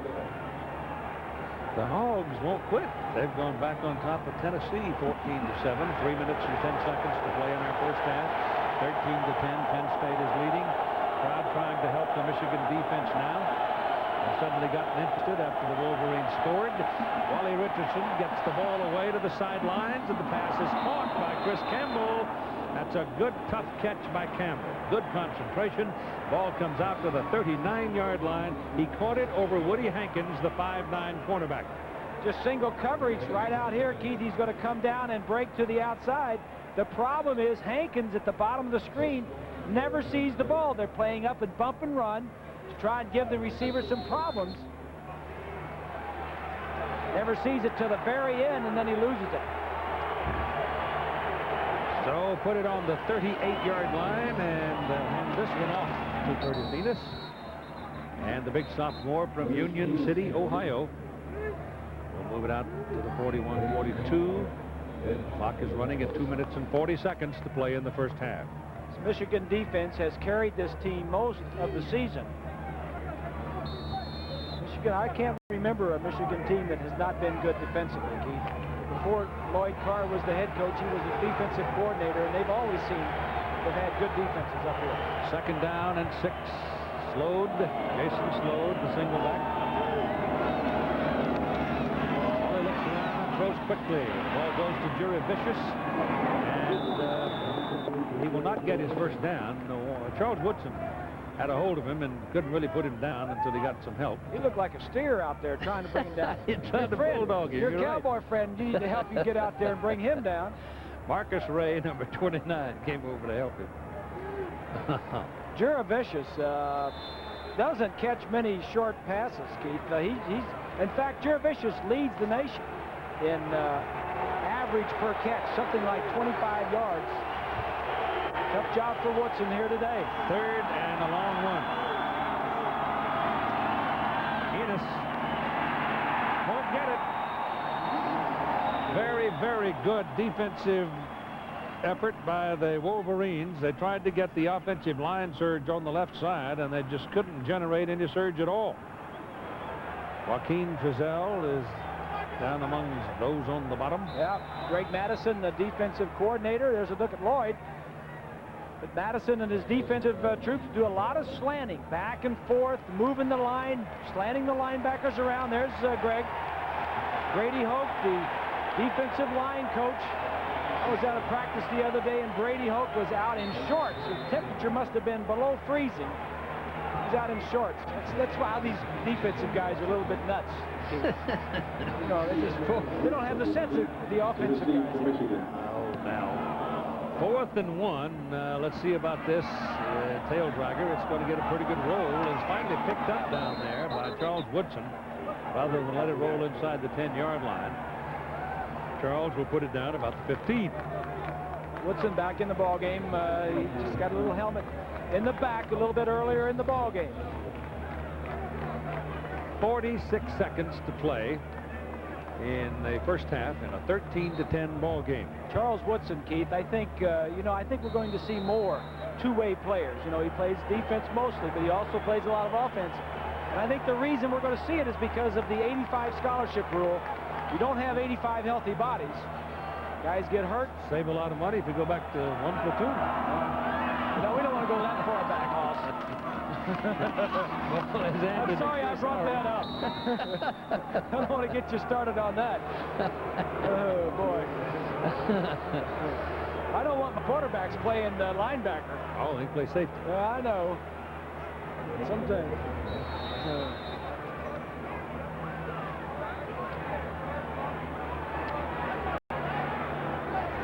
Chris Howard is the running back, picking up 5 on that play. You've got 18 seconds, and I think probably they're going to be willing to go to the clubhouse with things the way they are. Unless they choose to crank up one, but I wouldn't be surprised.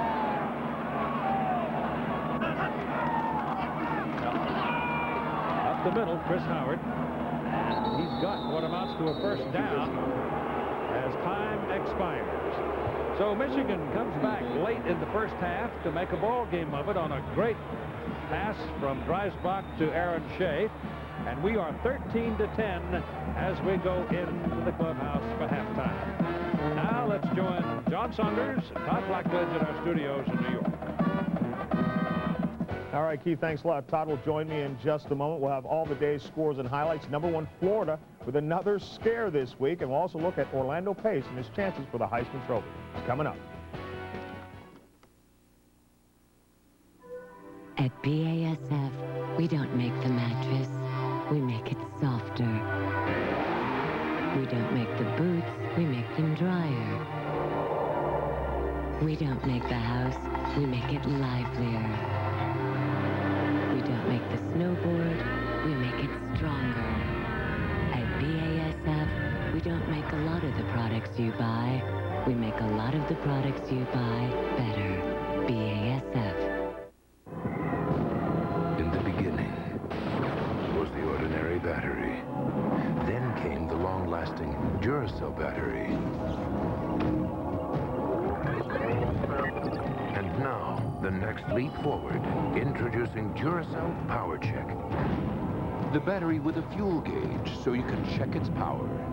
Anytime, anywhere. New Duracell Power Check. No battery is more advanced. My name is John Anderson, born in 1914. My age is 90. George Hartman, I'm 101. As we approach our 100th anniversary, we honor those who worked at the side of Henry Ford. Their spirit and commitment to quality lives on in every man and woman of today's Ford Motor Company.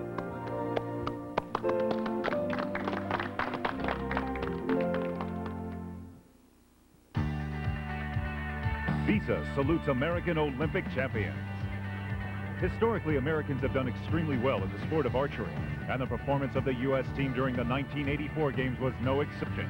Indeed, the dominant performer in this event was none other than American Darrell Pace. In continued support of amateur athletics, Visa today is proud to donate another $1,000 to the U.S. Olympic team to support future Olympic hopefuls in their quest for the gold. And the little dragon looked up to the moon with fire burning in his eyes, and he Why said... does he have fire in his eyes? Because he's a dragon. How come he's a dragon and not a dinosaur? Well, because... When you use your Visa card this holiday season, we'll make a donation to Reading is Fundamental. Together we'll bring kids a million stories. Have I answered everybody's question? Why do we get snacks? Visa, it's everywhere you want to be.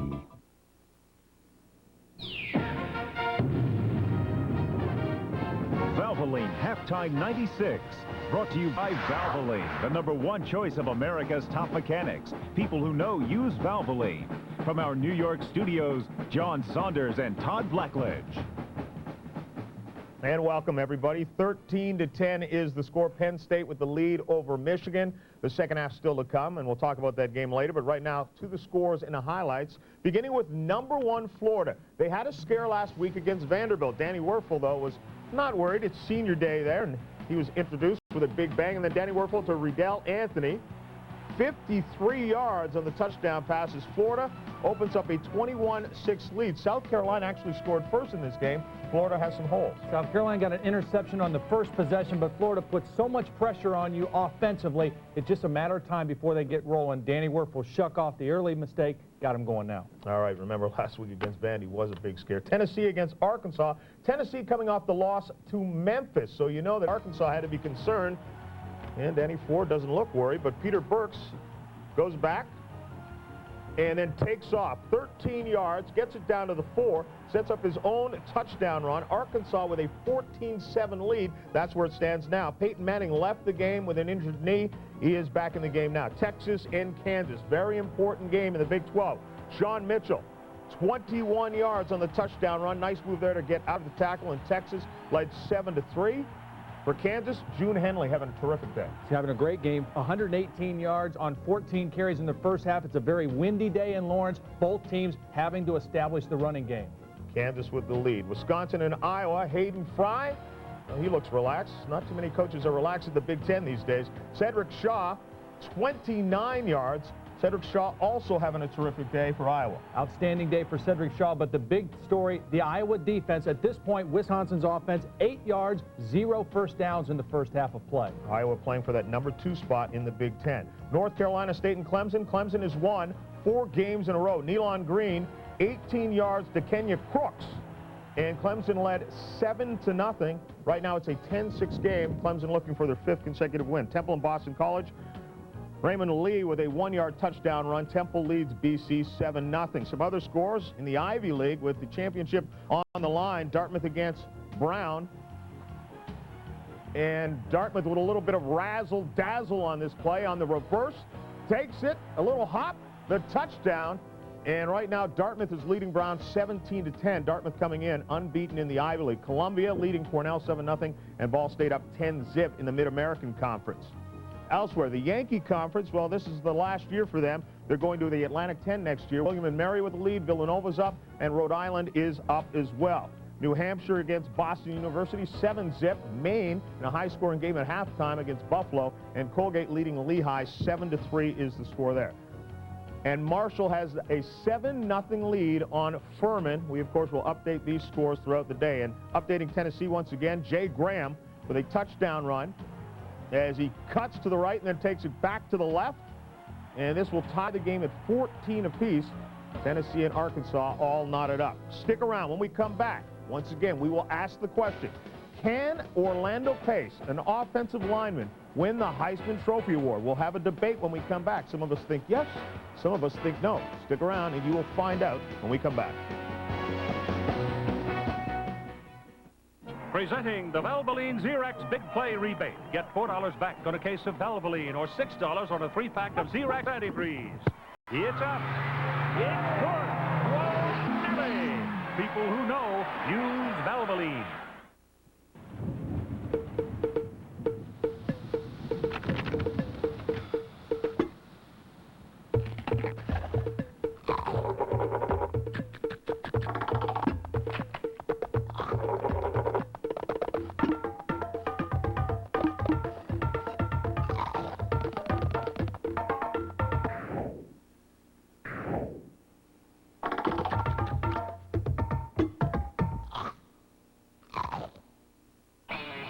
In extreme temperatures, yesterday's antifreeze coolants don't offer enough corrosion protection.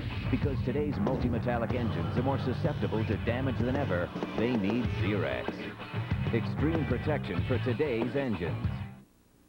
But being able to push through that period of intense fatigue, both mental and physical fatigue, and to control the process, to have the confidence that you can control the process and get to the next plateau, is really what I think is the sine qua non of what you get out of athletics.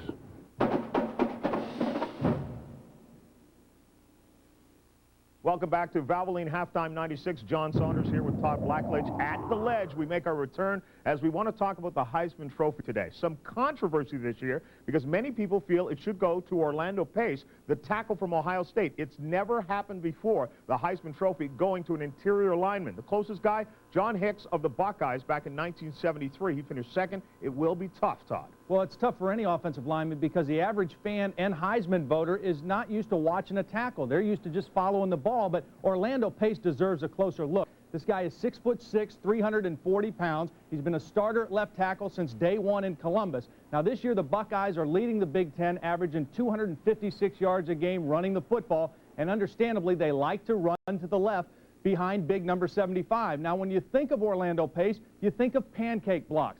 What's a pancake block for an offensive lineman? It's any time you take the guy lined up right across from you and put him flat on his back. More than 7 times a game, Orlando Pace does just that to the defender lined up against him. He's a devastating run blocker because he keeps his feet moving all the time. Take a look at him. Once he gets his body into you, he never stops until the whistle blows. He also excels as a pass blocker. Now, the only stat you can keep for a lineman is how many sacks has he allowed. For Orlando Pace, 0 in the last 2 seasons. And again, it's his footwork that makes him a great pass blocker. Watch him maintain his balance, maintain his leverage all the time. Now, as a right-handed quarterback, your blind side is to your left. You need a strong left tackle. Ohio State has that and more in Orlando Pace. But the thing I think that separates Pace from all other offensive linemen is his athleticism. Now, take a look at this play versus Iowa. The play goes away from him. Orlando Pace is running downfield like a halfback, 40 yards downfield, looking for someone else to block. Not only is he big and powerful, he's a terrific athlete, and I saw this the first time when he was a senior in high school, and I watched him run up and down a basketball court like a little guy. He's a great, great athlete and a football player. Joining us now, Keith Jackson and Dick Vermeil. I'll start with you, Keith. You think this is the year, finally, for the big uglies to break through in the Heisman race? Well, I think it's time. I felt back in 1980 that Hugh Green should have won it because I thought he was the dominant football player on the defensive side of the ball. But it's interesting to note that of all the linemen that have been in contention for this, including John Hicks, they were all on the offensive side of the ball. So there's a mindset there somewhere that says you got to be an offensive guy. Now, my partner Bob Greasy says you got to be able to handle the ball. You have to be in a position to determine the outcome of the game. Well, it seems to me Orlando Pace helps determine the outcome of a lot of games. Yeah, Keith, I would agree with you on that. Now, Dick Vermeil does not agree. You feel that an offensive lineman really should not win this award. Well, I agree with Bob Greasy. I really believe the award should go to a person that can dominate the game by touching the football, a la Eddie George last year for Ohio State. Now, Orlando Pace is the finest offensive lineman I've seen in 9 years of college broadcasting. He can dominate a position, but I don't think he can dominate a game. Quickly, Keith, we asked the question simply, can he win this year? No, he won't win it because the mindset among the voters is it follows the rule of thumb that Dick just outlined, that you need to be able to handle the ball. All right, Dick, do you feel, even though you don't think he should win, that he has a chance to win this year? I think he has an outside chance, but I don't think he will win. I really don't think he will. All right, guys, thanks a lot, and I bring Todd Blackledge back in, and you share Dick Vermeil's thoughts. You think you got to touch the football. Well, I do, and I think that an offensive lineman can dominate the guy lined up against him, but I don't think he can dominate a game. I think an offensive line as a unit can dominate a game, but not an individual lineman. And I agree with Keith. Now, I played against Hugh Green. He was a great player, and a defensive lineman even has a better chance of dominating a game because you can move him around and bring him from different positions. He can control a game much more than an offensive lineman can. I happen to agree, though, with Keith, and if you take a look at this that Ohio State has sent out, it says quite simply, the best all-around player should win. How about the best running back or the best quarterback? It says no. It is. Orlando Pace is the man you should vote for in this one. And I think if you're voting for the best player, vote for whoever you think it is, regardless of position. We'll be back in just a moment.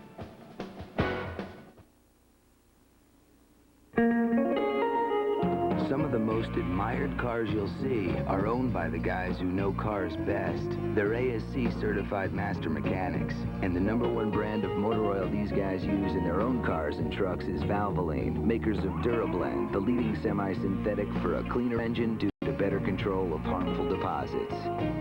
So use the oil the mechanics who take care of your car use to take care of theirs. Valvoline. People who know use Valvoline. Perfect for any game, Domino's has the perfect play. Choose from 3 delicious crusts. There's classic hand-tossed, crunchy thin crust, or go deep with thick ultimate deep dish. So make the call and have it all.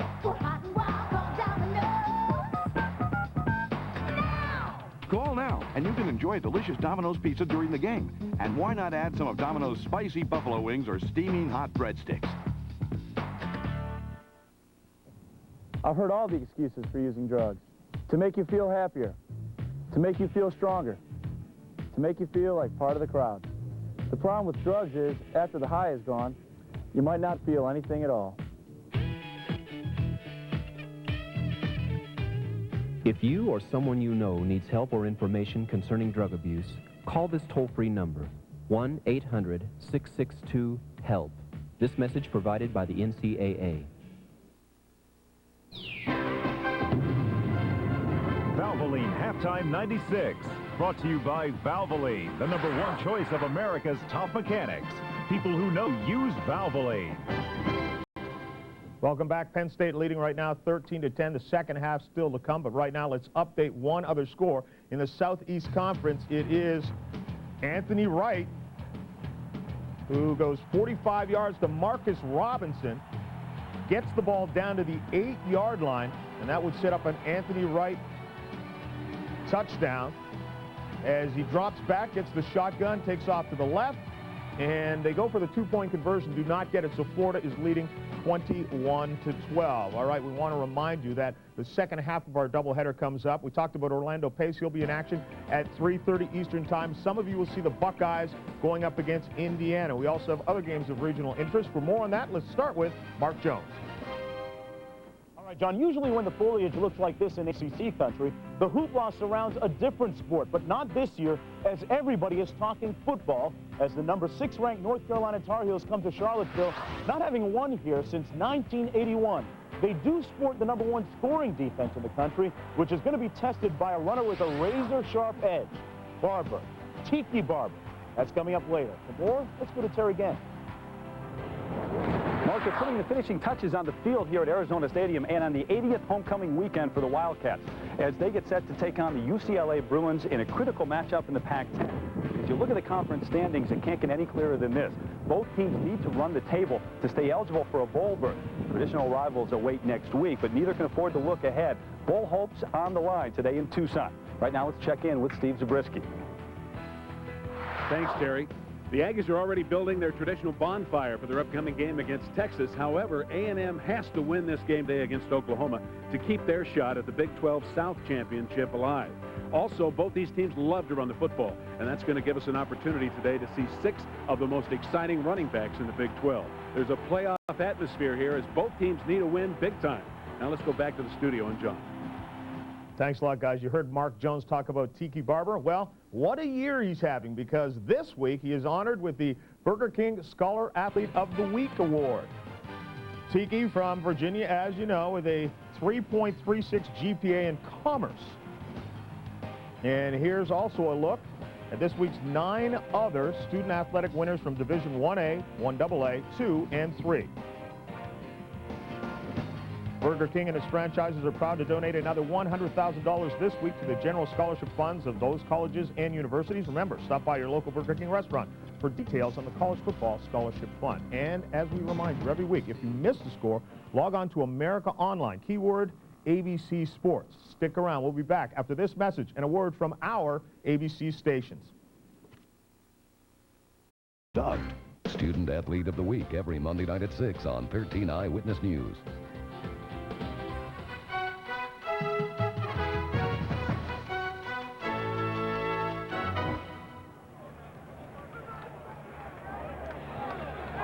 We're back at Michigan Stadium in Ann Arbor on a bright, sunny, wintry day, but balmy for this time of the year.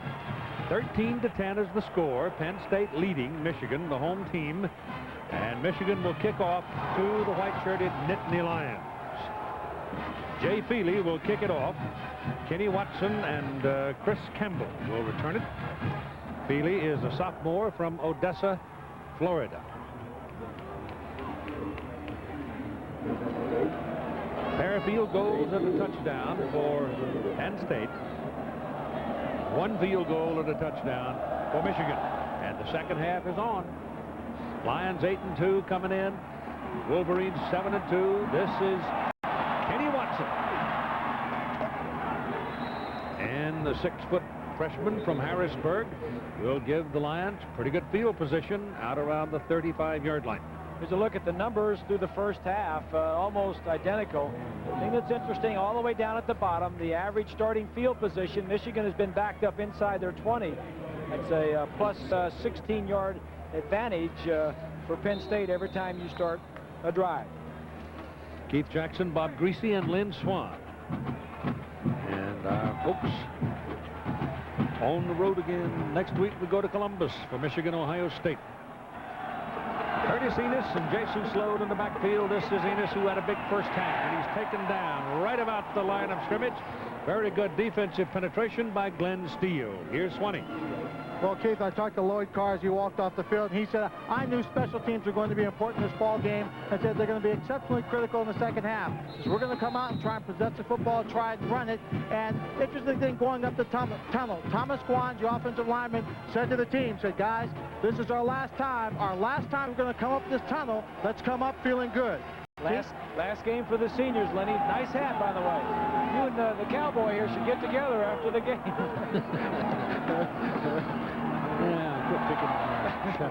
That pass is drilled, and it is going to be good for a first down, caught by Bob Stevenson. Into the ball game at the tight end position, his first catch. The leaders for Penn State offensively, Richardson, nice first half, 10 of 16. Enos, 59 yards. Harris had the 1 touchdown, and Jurevicius, 26 yards. Enos also had 3 receptions. The ball rests on the 46-yard line, where it's a first down for Penn State. The battle of Joe Jurevicius and Charles Woodson continues. They're down at the bottom of the picture. 83 is the receiver, Jurevicius. Richardson's going for it. Woodson's with him. It is incomplete.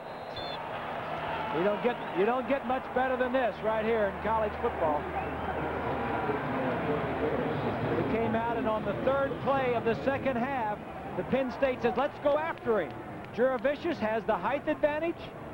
Now Woodson says, all right, something's up. Now they're in my ballpark. Now he sees the ball well. He loses his footing a little bit. Jurevicius almost makes the play, but Woodson right there, good coverage. Joe 6'5", and Charles is 6'1". So it's a fair matchup. Aaron Harris is the single back. 2nd down and 10. Jared Irons. It's a lateral. It's a lateral. It's a live ball. Wolverines got it.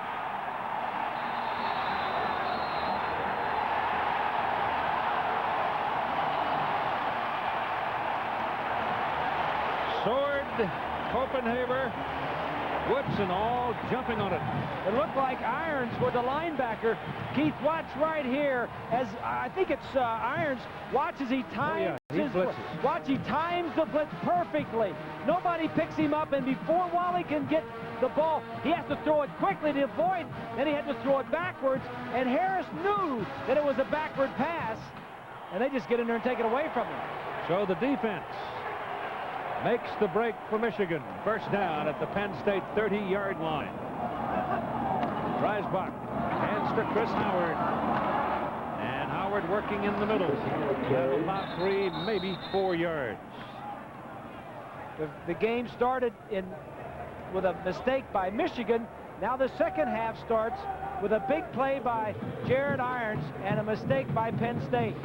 Wallace should have tucked that thing away. You know, the problem is, Keith, a smart linebacker like Irons, a fifth-year senior, he's heard the cadence. He's heard the cadence for the whole first half. Wally needs to vary the cadence, go on some quick counts and some long counts. If you get into a rhythm, the linebackers will time their blitz perfectly. Second down and 7. Chris Howard to the outside. He's got a lot of room. He may go. Touchdown, Michigan. 27 yards.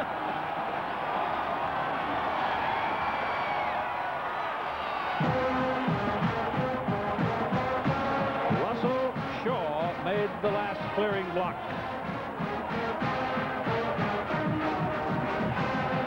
Well, you got the good blocks here. Adamy, the left guard, is going to pull, but watch the other tight end as he comes around and seals the play. Adamy pulls and kicks out. The other tight end comes around and picks him off. And Shaw gets around in front of him. And the kick is good.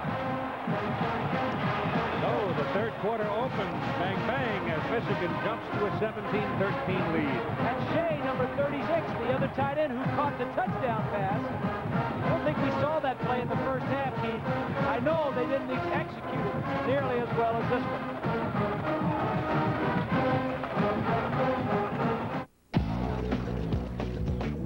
And now, from Paris, from Milan, from St. Louis. Introducing a new look from Budweiser, Born on Dating. It's the day your Bud was born, because fresh beer tastes better. Nice label. Thanks.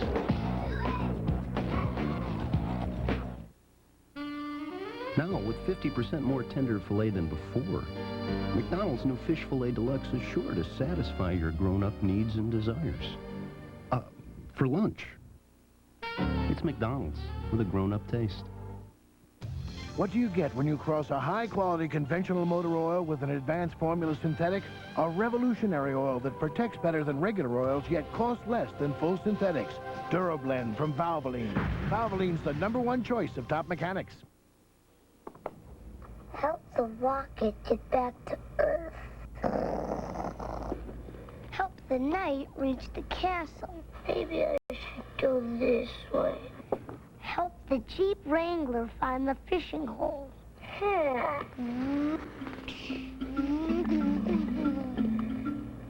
The all-new Jeep Wrangler. It's even more fun than you imagined.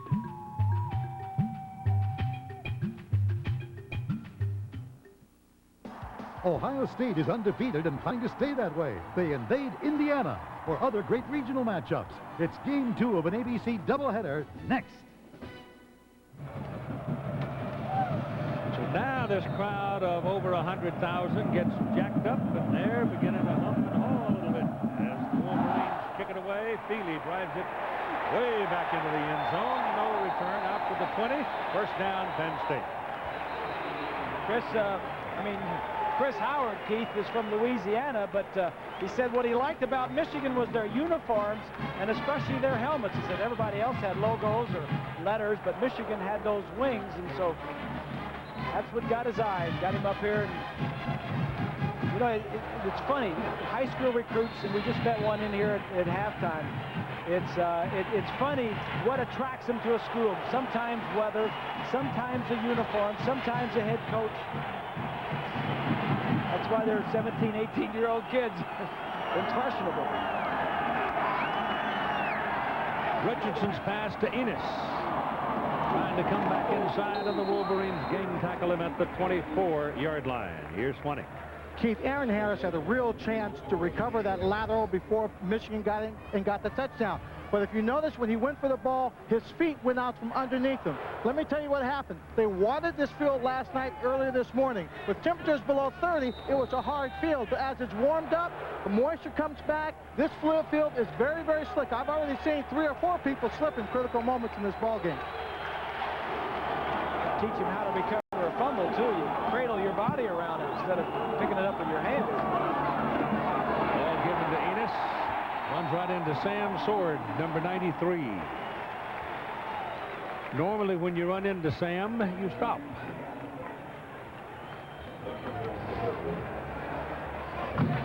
So they'll be looking now at 3rd and 5. Penn State's first half possessions, they had 6 of them, and they scored field goals on their first 2 and got a touchdown on their 5th one. But they didn't have a turnover until the first possession of the second half.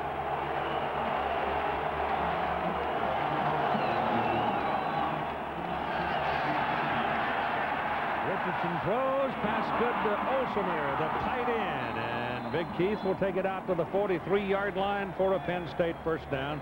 First time today they have thrown to Olsener. Good point.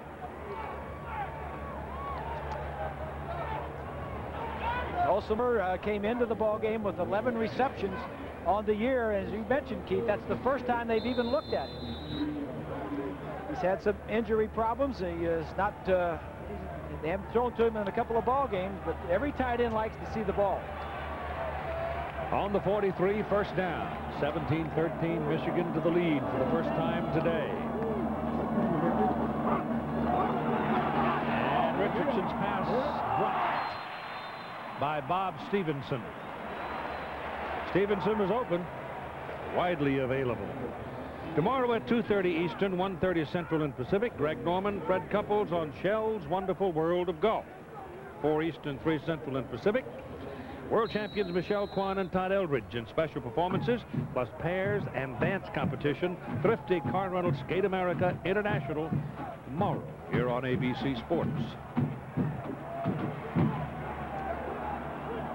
2nd and 10.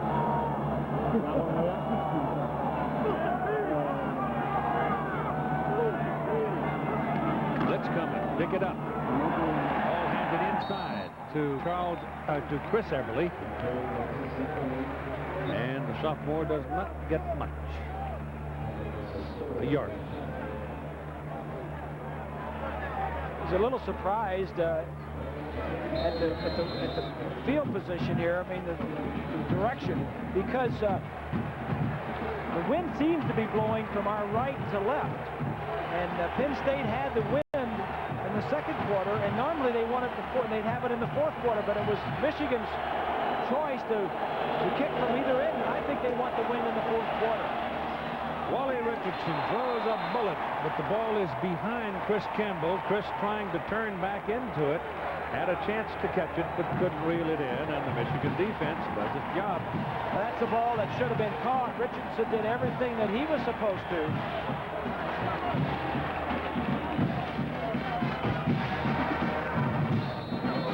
Pat Pigeon, 4th punt, 46, 51, and 40. Chuck Winters is waiting for it. Back at the 15-yard line. Good kick. Fumbled it. Dives on it and covers it. Back at the 7-yard line. Special teams. Glenn, is that wind blowing pretty good down there? We'll get back to that after this. It's special teams continue to be a problem here, Keith.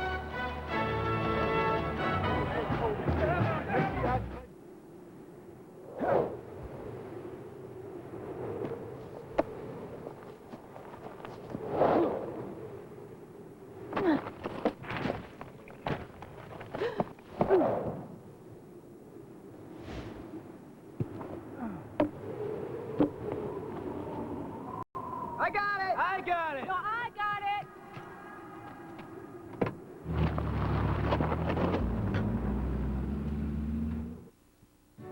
Across America, computers are changing people's lives, and one company is changing the way people buy them, CompUSA.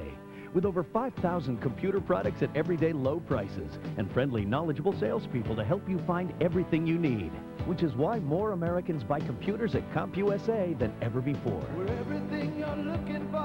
We're CompUSA, America's computer superstar. Final say, strike your gate and win.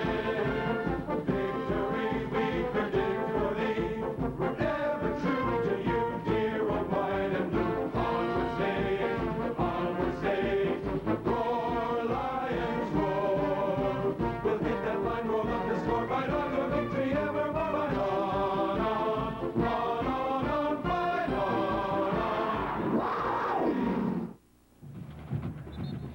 College football on ABC Sports, brought to you by Jeep, makers of the new Jeep Grand Cherokee, Cherokee and Wrangler. And Thrifty Car Rental, renting cars with pride worldwide. Best of all, it's thrifty. Chris Howard in the backfield now, standing back on the goal line. Wolverines have been in this neck of the woods before. And they give it inside, and there sure isn't much room there.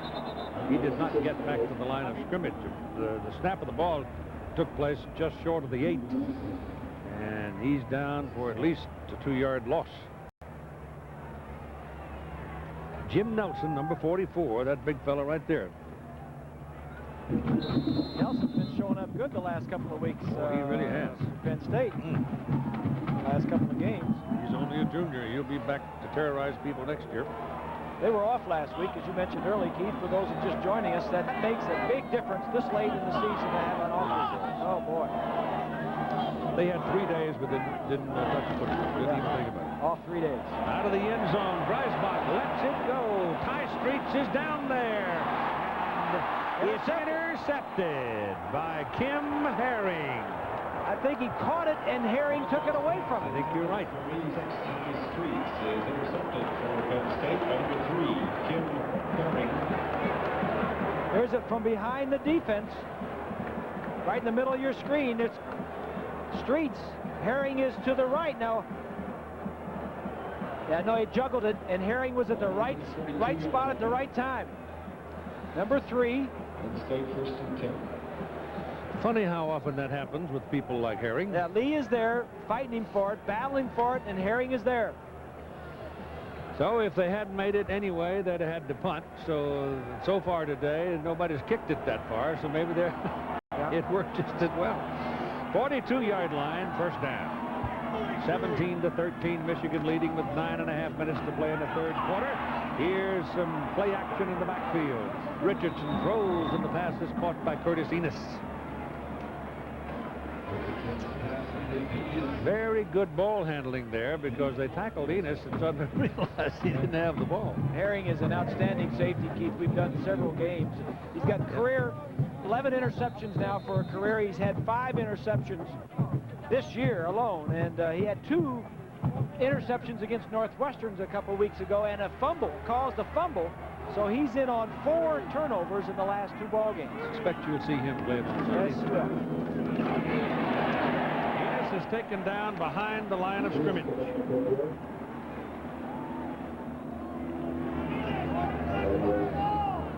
Marcus Ray, number 29, who is the strong safety, up on the line of scrimmage to make that play. So you'll be looking at 3rd down and 2 for the Nittany Lions.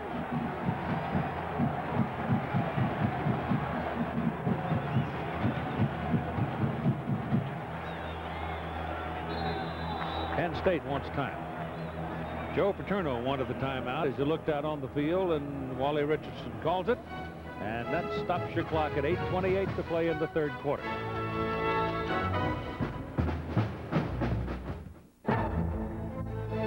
It's equal parts sweat and steel. It's decisions made in the split of a second. And pain endured for the length of a day. And at a finish, you're either toasting victory or getting set to do it all over again next week. It's It's auto racing, the way we do it, on the Miller team.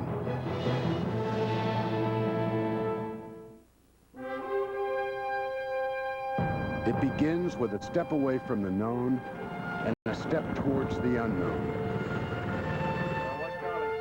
It will take you to ports halfway around the world and into uncharted waters deep inside yourself. Above all, it will demand your honor, your courage, and your commitment. It's your journey. Start it in the right direction. Call 1-800-USA-NAVY. Let the journey begin. Our engineers gave it the largest interior in its class. They made room for the biggest engine available and specified the longest wheelbase. But here's a surprise. It turns in a smaller circle than ever before, which makes the all-new Dodge Dakota just as nimble as the people who created it. The new Dodge Dakota. It's full of surprises.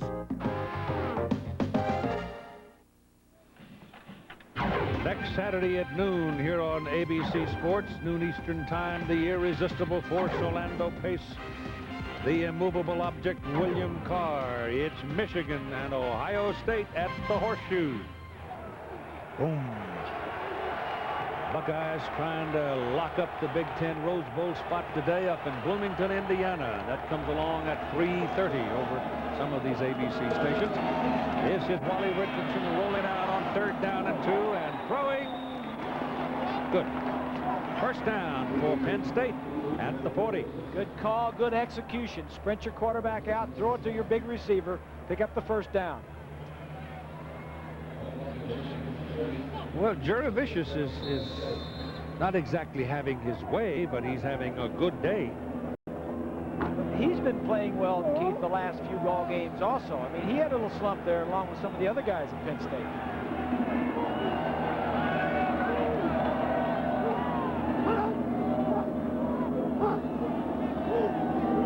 He's changing the play. And his cadence, he's varying his cadence a little also. This is Everly. And a couple of yards. Lloyd Carr was saying yesterday that Michigan had recruited Jurevicius, and he said that he thought he was a tough receiver. He's just a very good football player. Yeah. He was a big target. He showed up for us when in the Rose Bowl game, remember? He's a hard worker, yeah, when he was a freshman. Yep, made that one big play, broke Oregon's back. More freshmen playing for Joe Paterno this year than I've ever remembered, and they say it's because of injuries and fewer scholarships. 14 true freshmen have played this year for the Lions. 2nd down and 7. This is Everly. And Woody Hankins wraps his arms around him and takes him down, short of the first down. He'll be looking at 3rd and 2.5 to 3.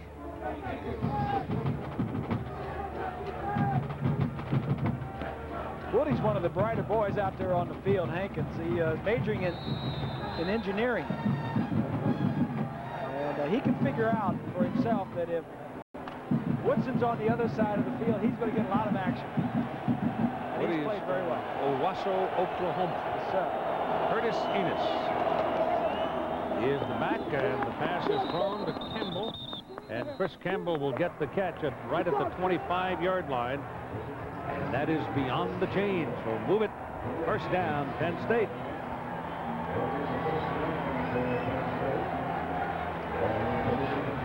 After the interception, they had good field position, and now they're trying to take it down the field and cash in the turnover.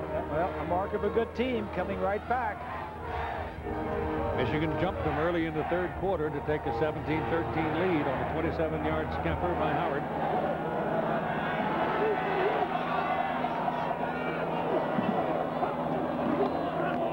This is Enos.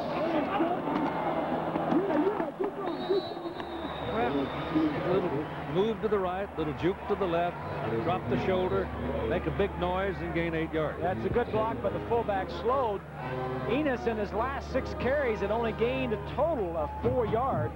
There's a look at Slowed, the fullback. He's the starter, the designated starter fullback, but he does a lot of this right here, running in and out, because they play play 3 different fullbacks. Right now, Aaron Harris, he is the running back of the fullbacks. He doesn't block too well, but Joe says we need him to block better. Call it 2nd and 2. And Harris has it. Sort of runs into the stack, bounces off, and comes back this way. And look at that forward lead. He's still going. It's a classic old fullback pose, isn't it? Yep. He got that forward lean, and he is not going to be tackled. Some think that if Enos weren't here at Penn State, he might be a tailback, getting a lot more carries. He's going to bounce and come this way. Now look at the lean and the leverage. Courtney Brown, number 82, was staying with his block. That's Ray. He's a pretty good tackler, too. Marcus Ray, number 29. Well, Harris weighs 220.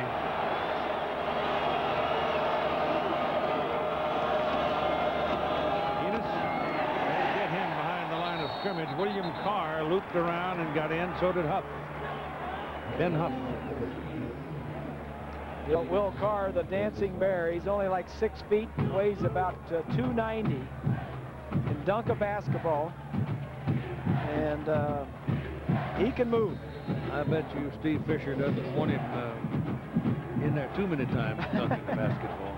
He just break the floor. Get that vertical leap.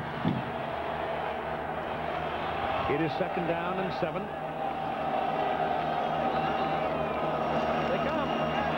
Steps away from it, passes away, and the pass is incomplete.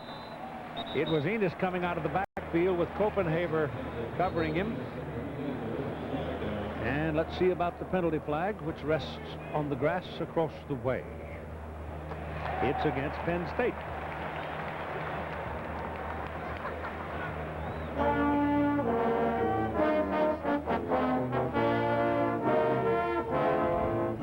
Shift on the offense, decline, 3rd down. Penn State is the least penalized team in the Big Ten this year, and if things continue as they have been all year, they'll be less penalized this year than any team in Paterno's. How many years has he been here? 47 years as an assistant and a head coach, 31 years as a head coach. Mike Elston spotted something was wrong, and immediately jumped up and down and called timeout for Michigan. So they're talking. ABC Tonight's Extremely Wild. There's sports. Then there's extreme sports. Watch your favorite comedians risk it all, like Home Improvement's Jonathan Taylor Thomas, Ella's Jeremy Piven, and Roseanne's Sandra Bernhard. Join Jenny McCarthy for extreme comedy. Then, get ready for a wild network television premiere. Excuse me? It's Wayne and Garth. I'm gonna be Frank. Can I still be Garth? Mike Myers, Dana Carvey, Wayne's World 2, ABC's Extremely Wild tonight. The football is at the 7-yard line at the Michigan end of the field. It is possessed by Penn State. 3rd down. It's about 7.5 yards away from the goal line. So it is effectively 3rd down and goal.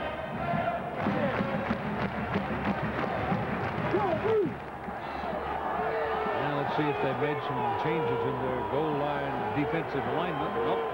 Same crowd. Well, what this does, Keith, by the defense calling the timeout, gives the offense a little bit of time to regroup and maybe think of another play that they didn't have called. I always like to have a timeout when you're down in this area and it's 3rd down. All right, let's settle down. Now get some time here and think, get the best play in this situation. Well, if Michigan can get out of this possession losing only a field goal, then I would think they would consider that fortuitous. Richardson back. Pressure throw. Incomplete. Pass intended for Joe Nastasi. They finally threw it to him, but Woody Hankins spoiled it. And here comes the kicking team for Penn State. Well, they went away from Juravicius and Woodson. They went to the matchup of Hankins and Nastasi, and Hankins won the battle. 46 and 34 yards on successful field goal tries so far today by Brett Conway. This one will be marked down at the 15 and will be a 25-yard try. A little short on the snap, but hold is good and the kick is good. And at 4:47 to go in the third quarter, Michigan leads by a point. Well, that last third down, this is the matchup that we were talking about all day. Maybe he should have gone with him that time. He went away from Jurevicius, went to the receiver on the other side, Nastasi running the slant, and Jurevicius came open.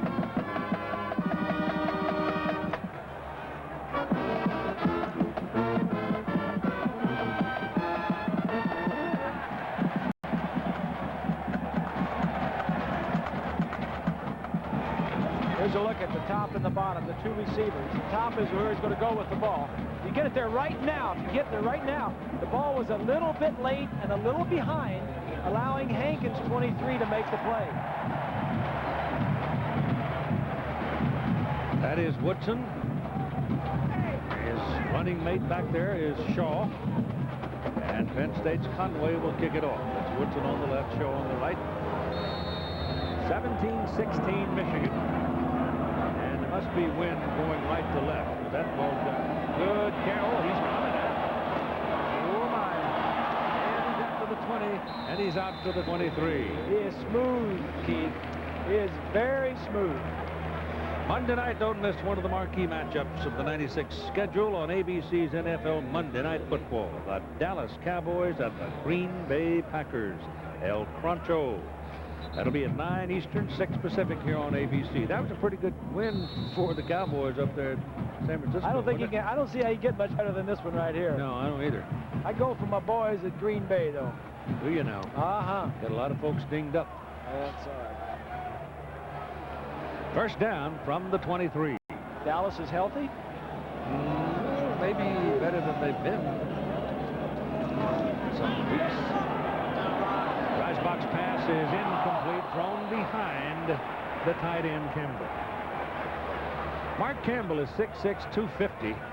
Big old target, but they've had a little trouble with that play. That's about the third or fourth time they've run that play, and it's yet to work. I'll show you why, Keith, because one of the linebackers plays it very well. They're trying to get the ball to the tight end going over here. Now watch it, and I'll stop it when we get over there. Nice play, faking the ball over there. Now here's the tight end now. Stop it right here. Show you the problem. Right there, if he continues to throw the lead him, it's going to be picked off. So that's why he threw it a little behind him. Well, that's just showing you what was downfield. Clarence Williams is taken down behind the line of scrimmage.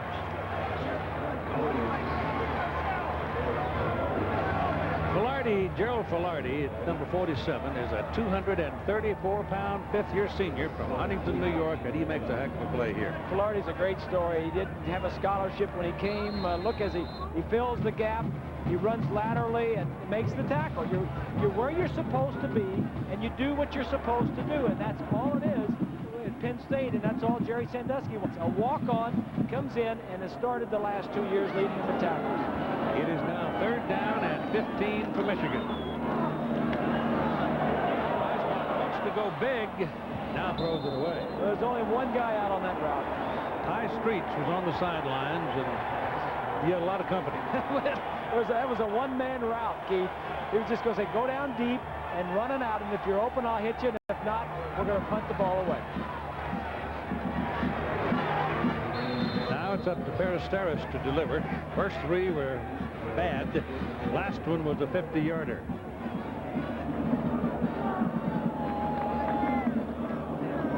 Look out. It's going to be touchdown, Penn State. David Backlund blocked it. Ahmad Collins scored the touchdown. They've been coming around that side, Michigan's left side, all afternoon. And Macklin has been in there, almost blocked a couple other ones. In fact, did block one. Yeah, he got his hand on one earlier. The left side of the screen, number 27 is going to be there, unblocked. Some guy have a knack for this and some don't. Macklin obviously has the speed and quickness to get around to block him. Special teams playing a big role in this ball game.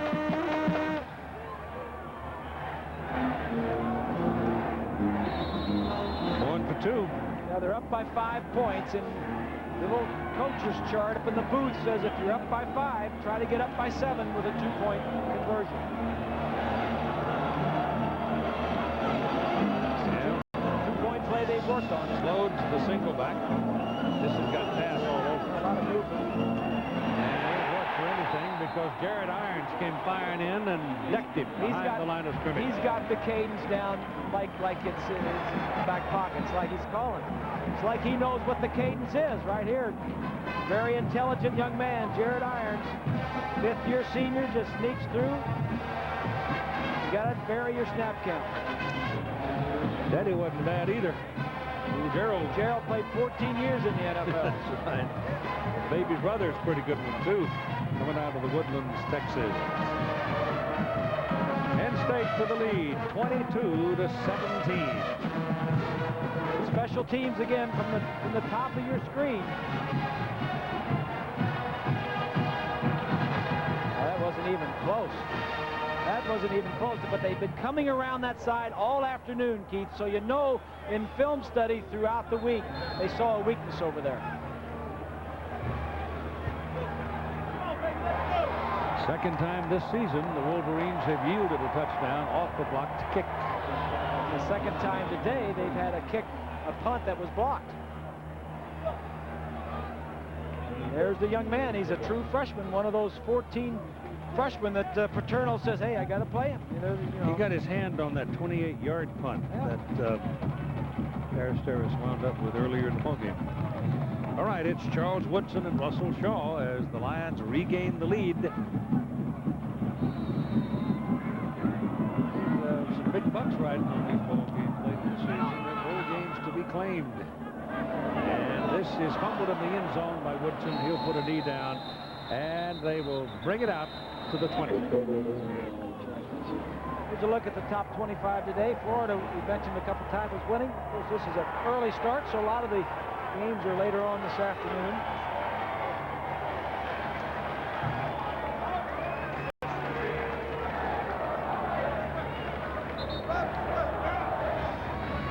Tennessee were having their trouble with Arkansas, but they managed to pull away. And Army's a great story. Isn't that one of the stories? Just a great story. All right, Chris Howard is the single back for Michigan as they now trail by 5. 3:45 to play in the third quarter. It's handed off to Howard, and he just keeps wiggling around, keeps the feet moving, and gets about 5 yards on the carry. Here's an update from John. Thanks, Keith. It's the Burger King update. And Terry Fair hauls in this punt and then moves to the right. Breaks past everyone, hardly a hand laid on him, and then he has gone 86 yards on the punt return for a touchdown. It's Tennessee, as you mentioned, struggling a bit in the last couple of weeks, but they're up 21-14 over Arkansas. Keith. Hey, John. Special teams. Yep, they're good at it. Tennessee. That's a yard. One of my deep, dark memories from Tennessee, Knoxville, long time ago, almost 30 years ago. I was standing on the sidelines recording a piece on a Friday, and that old Tennessee walking horse came along and knocked me 40 feet. I mean, turned me upside down. You were probably in his way. I was. And I was ready to take a 2x4 to that yo-yo riding it, I'll tell you that. 26-yard line. 3rd down and 4. There are guys that saw it are still laughing about it, though. Clarence Williams goes in motion. And the pass is caught. Phew. It could have gone the other way. I mean to tell you, Ty Street was up in the air, hung out like a piece of wash, and Mark Tate just sawed him off. He'll roll a little bit. He just wants to throw a quick out to pick up the first down. And it's the corner out there, Tate, who has great vision and see that it's coming and just gets back and makes the hit. Will Ty go back and say a him?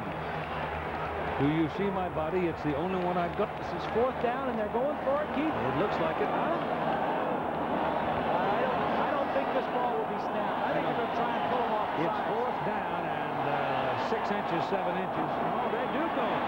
They try a quarterback sneak. They've got to get the ball squarely onto the 30-yard line, and startlingly so, they try. And they may very well find a way with it. You talk about a gamble. I mean, there's a whole quarter of football left to play here. They needed about, sometimes you feel it. or less. They got it, yeah.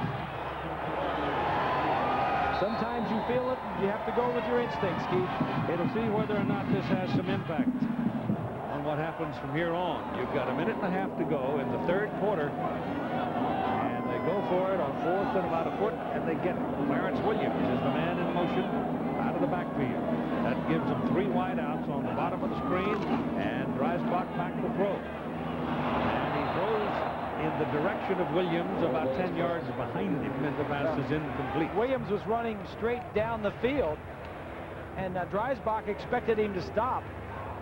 Williams, obviously, Dreisbach shaking his head, says, I threw it where I was supposed to. The guy didn't run the route. All right, Streets and Shaw come back in, along with Williams.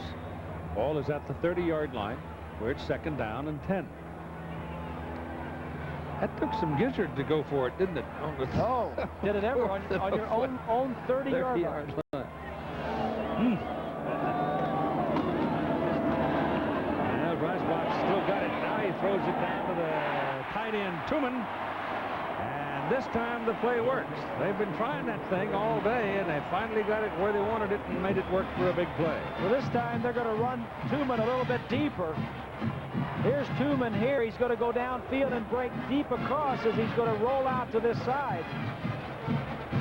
When you get your run going, you do the play action. Tuman goes down the field.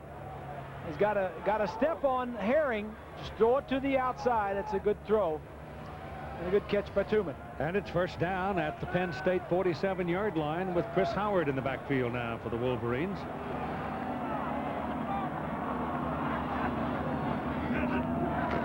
He's got the ball. Almost popped out of there. Mark Tate saved the big play. Right cornerback. Defensive backs in that secondary do make a lot of tackles, Keith. Chris Howard now has gone over 100 yards. He has 21 carries and 105 yards.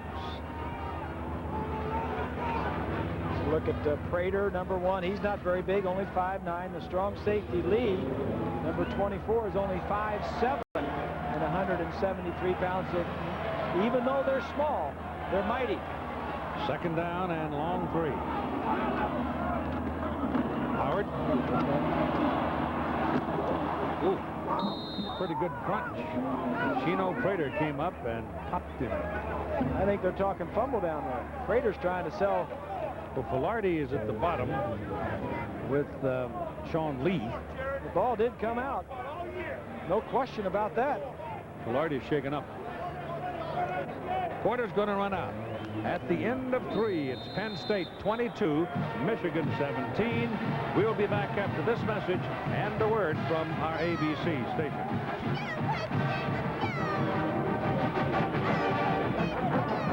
It's country driving. It's fancy coat and tie. Ooh, it's the football team, your beauty queen. It's why we're right nearby.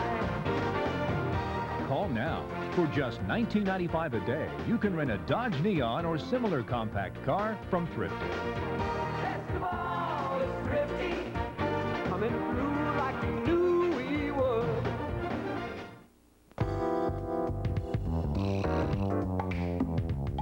You told us you wanted a truck with more playful performance.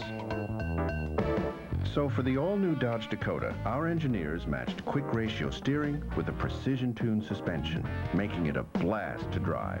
Now, when Dakota responds precisely to your input, you'll know it's because we did too. The new Dodge Dakota. It's full of surprises. The Ohio State Buckeyes try to clinch a trip to the Rose Bowl when they battle arch-rival Michigan. It's game one of a doubleheader next Saturday on ABC's College Football. Can this simple structure make a car more fun? Well, if you work at it. The cross members in the undercarriage of a Dodge Stratus make the rails stiffer, which make the frame stronger, which make the ride better, and make the car more fun to drive. You can be sure we've been working on the rail all the livelong day. Dodge Stratus. See the friendly Dodge dealer near you and get $1,000 cash savings on Stratus. Help! I need somebody. Help! Count on GTE to help save you money on all your long distance, whether you call across the state or across the country with the GTE Easy Savings Plan. You can save up to 35% a month for an entire year. That equals a rate as low as 9 cents a minute. Sign up now for the GTE Easy Savings Plan by calling 1-800-GTE-3737. GTE. Amazing. Working for you, John Matlack on 13 Eyewitness Sports.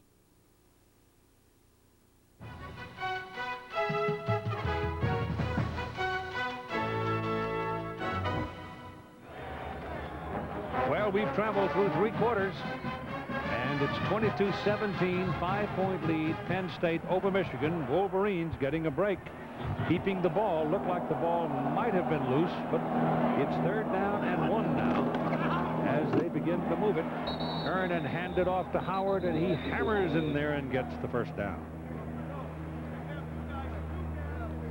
Here's a look at the numbers through 3 quarters. The total yardage about the same. Get a little exciting in the 3rd quarter. Michigan got some points off of a fumble, and of course Penn State scored on that blocked punt. See, I told you he got the 1st down. Yeah, easy. The attendance today, 105,898. That is the 135th consecutive game with over 100,000 folks.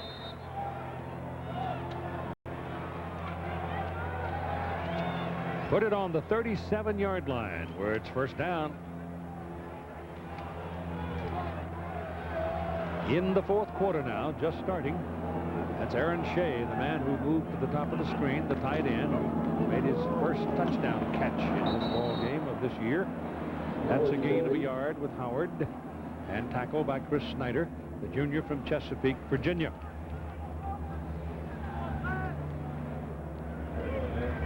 Yeah, the stats don't tell it the whole story, Keith. Look at the mistakes on the Michigan special teams. Early on, the fumble in the opening kickoff, then the muff punt, then the partially blocked punt, and then a blocked punt that was returned for a touchdown. It just seems that if this game is lost by Michigan, you've got to look to the special teams. 2nd down and 9. The pass to the sidelines. Good for a 1st down. Catch made by the tight end, Tuman. We thought that Jeremy Tuman might be an important personality in this game, and he is now beginning to really emerge. Well, Tuman came into the game with 26 receptions for a tight end and 5 touchdowns on the year. They throw a lot of passes to their tight end, Keith, because they use a lot of tight ends with their running game. Wolverines now starting to threaten down on the 21-yard line, trailing by 5 points. Chris Howard's in the backfield.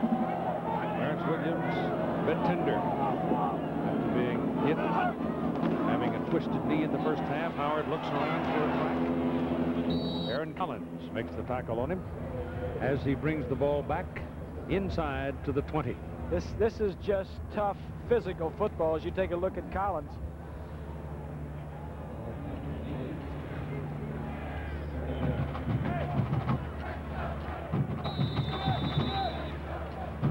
All right, Keith, here's a quiz for you. When was the last time an undefeated and untied teams met in the Rose Bowl? I'll give you the answer. Let you stew on it for a minute. Clarence Williams is back in. Tries Bach back to throw it. Goes. The ball's tipped. Ball was tipped.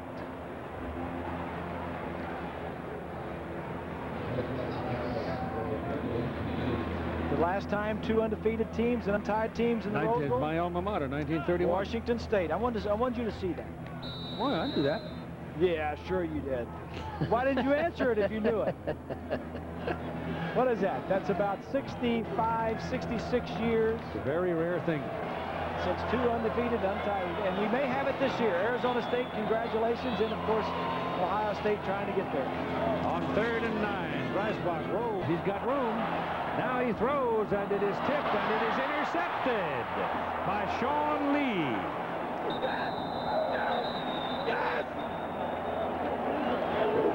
Somebody tipped the ball in the air. It might have been Herring. And Lee made the interception. There's a look as you roll out. It seems like every time you throw back to the center of the field when you roll out, you don't see everybody. There's the deflection right there. You're looking downfield. You're best off by staying outside. Throw to the outside third of the field. Don't try to get it back inside.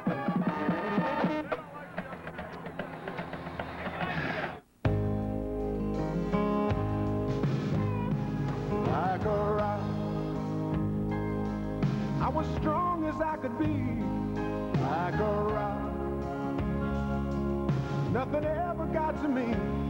At the end of the day, there's only one full-size pickup that's best in initial quality.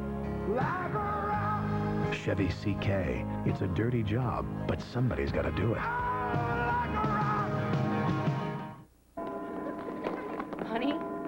Honey, where are you? With a sharp view cam, there are none of the distractions you get with ordinary camcorders. Its big color screen and pivoting lens mean there are no tiny viewfinders or flip-out screens to get in the way. So you can easily get close to the action and get the shots you'd miss with those other camcorders. You either have a sharp view cam or you need one. The sticks have a personality all their own, and Chili's fire-roasted skewers set the tone. Watch them sizzle from fire and flame. Now beef and chicken ain't the same. Zucchini and squash hooked between peppers and corn. With chili pepper, honey, and lime seasonings, they're adorned. Then lusciously lanced, they're laid upon the flame to feel the fires dance. Fire-roasted skewers, oh, you haven't had them yet? Well, Chili's grills like no place else. On that you can safely bet. Skate America champions Michelle Kwan and Todd Eldridge headline a day of special performances. Plus the pairs and dance. It's Thrifty Car Rental Skate America, Sunday on ABC. Well, the Michigan Wolverines had something going, but it slips away with the interception, and Penn State reclaims the ball and will start from the 12, first down. This is Aaron Harris. Harris and Eberle in the backfield. And there's a gain of close to 3 yards. Woody Hankins has come out onto the field now. He'll work the boundary corner spot. That'll leave Charles Woodson on the field side of the defensive secondary with Ray and Taylor as the safeties.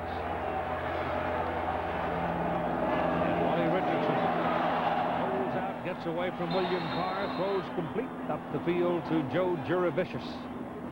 And that'll be a first down, and the Nittany Lions have some real estate behind them now. 12 minutes and 6 seconds to play in the ball game, and Penn State leading 22-17. Mentioned Anthony Carter earlier in the first half, Keith, and they didn't get to finish the thought. You talk to people around here about the best athlete. Talking about Charles Woodson, they say he is the best athlete to come to the University of Michigan, going back to Anthony Carter. They compare the two very favorably. Not a bad fellow to be compared. 14 years, going back 14, 15 years, too. Richardson puts some air under it, lets it go for Kimball, and they get tangled up. He and Hankins, they fall down. There is no flag. Intended for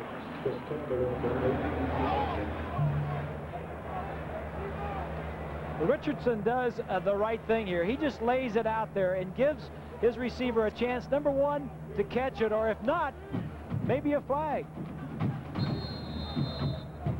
I don't think you can call anything there. things happen like that. It'll be 2nd down and 10.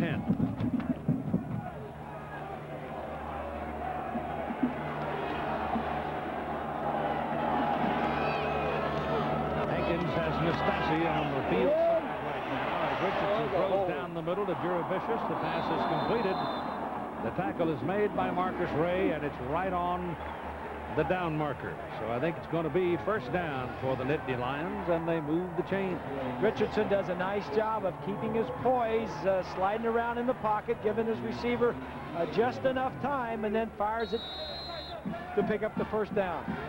Fun to have dinner last night with Don Canham. Peg, Pat, and Will Perry had got talking about Don's new book From the Inside, and he went off to a book signing. I wanted to go over there and kibitz, but he ran me off. Yeah, sure. You wanted to go to a book signing with him. Yeah. 1st down on the 38-yard line. Nothing doing on the left side as Aaron Harris takes on Sam Sword, and the Blade wins again. The Sword. They got steel and iron and sword. It's a pretty good book. There's the last 100 pages I thought were really interesting because some conclusions are drawn, and of course there's a lot of history walking around with that man. He was the man that got Michigan on its way here with the marketing program. The ex-athletic director. And, yes. What's the book about? College sports? It's about Michigan. Business? College sports and the business of college athletics. Big business here at Michigan. I mean, the budget's what, in the $30 million range. On 2nd down and 9, the pass thrown, complete to Harris out of the backfield, and Aaron will get it out to about the 45-yard line. Here's Swanee.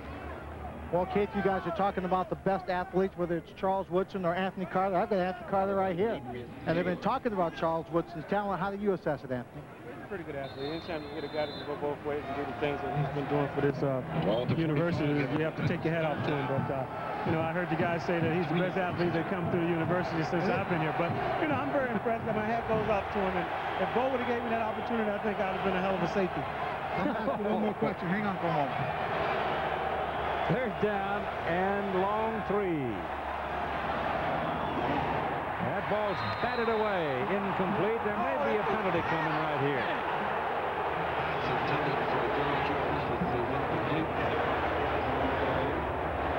I thought the Wolverines might have been offside on the first place. That was Concho Brown and Marcus Ray tangled up on the tackle. From behind the defense, it's going to be a blitz. 29 on the left side. Marcus Ray on the tight end. I think he had his hands around him. Oh, sure he did. Yeah, I think that's a good call. Yeah. I think most people didn't see that play. They saw the one downfield where everybody's rolling around, struggling with each other. We'll go back to Swanee and Anthony in a moment. I had some fun times calling some ball games with Anthony Carter in them, I'll tell you. Whew, he was something. We almost had him with the Dolphins there for a while, and then we traded him to Minnesota. Traded his rights, I guess.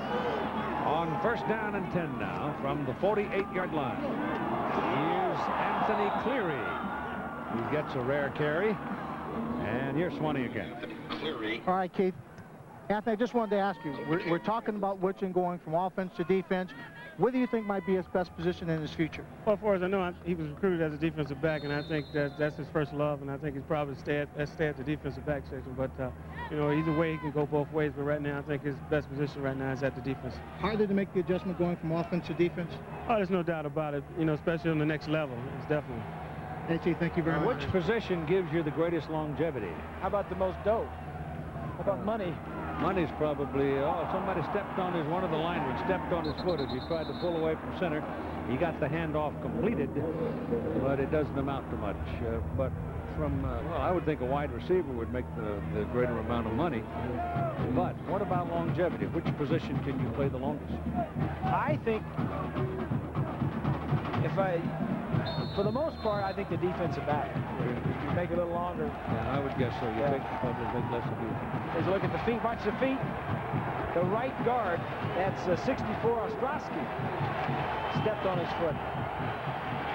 So here you're looking at 3rd down and 4 now, and the crowd comes up for it. Aaron Harris is the single back. Big play in the ball game right here. The pass is thrown out of bounds, incomplete. Did not have possession of the ball. Jerry Vicious had it on his hands, but he didn't have a handle. Michigan coming after him, blitzing, getting in his face. Had to get rid of it. Dreisbach getting ready on the sideline.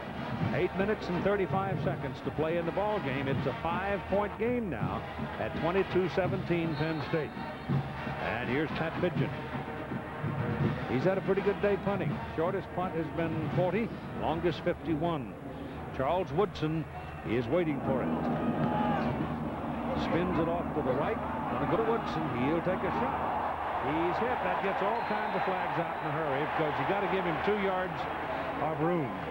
So they didn't. The player arrived as the ball arrived and knocked him down. So that's a penalty against Penn State. Fair catch interference. You have to give him a couple of yards to make the catch, and he did.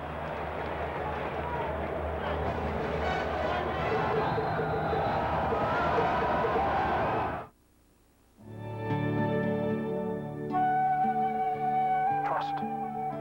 We are not born with an instinct to trust. Trust must be earned. Trust must be proven. We earn it with integrity. We prove it with sound advice. Trust is the ultimate measure of our success. And at Dean Witter, we measure success one investor at a time.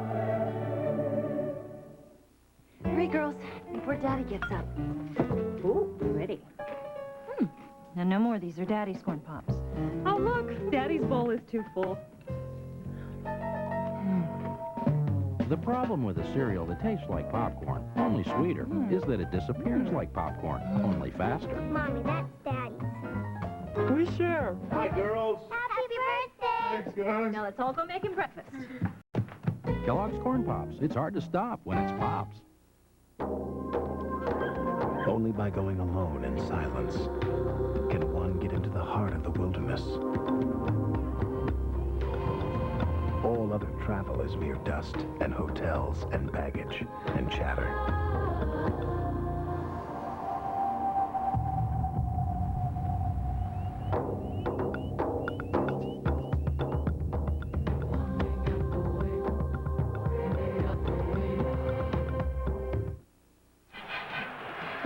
Ball is on the 18-yard line. Michigan owns it. They're 18. And college football on ABC Sports brought to you by Chevrolet Trucks, the most dependable, longest-lasting trucks on the road. By Dean Witter, there are many ways to measure success. Dean Witter measures success one investor at a time. By Kellogg's, with good taste, nutrition, and value. The best to you each morning from Kellogg's. And Visa, it's everywhere you want to be. Now they pop the huddle and then we go. Could this be the last time Michigan has the ball? We'll see. Roll out Dreisbach. Underneath, pass good to Streets. First down up at the 38-yard line. Now, update from John Saunders. Keith, we told you that Florida was struggling for a time with South Carolina. Not anymore. Terry Jackson, who has a touchdown in the game, blocks his punt. It's picked up by Mike Peterson. He takes it the distance to the end zone.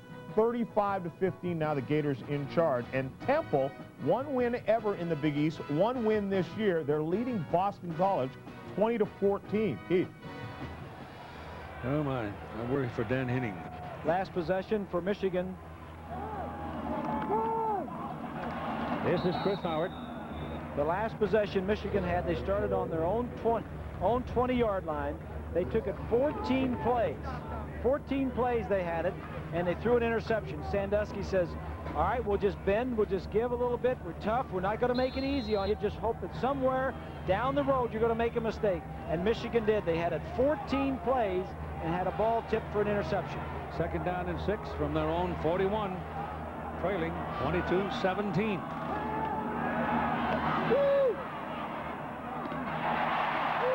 pass is completed across midfield to Ty Streets. That'll be first down at the Penn State 48. Special teams, Keith, we see it in the highlights in the Florida game. You know, we talk, special teams are kicking plays, and they're probably 25, 30 plays a game that involve some form of kicking. And if you can dominate and win in some of those plays, it can turn the game around. It has here today so far. Well, not much in the way of room for Howard, but he keeps on working at it. Winds up with about 5 yards. Well, Florida's got good special teams. At least they have had normally under Spurrier. There are so many opportunities. I think one of the best teams in special teams we saw this year was Virginia. They were very good. Alabama's always pretty good in special teams, too. I mean, good coverage, schemes to block kicks, block punts, block field goals, kickoff and punt return teams, good kickers.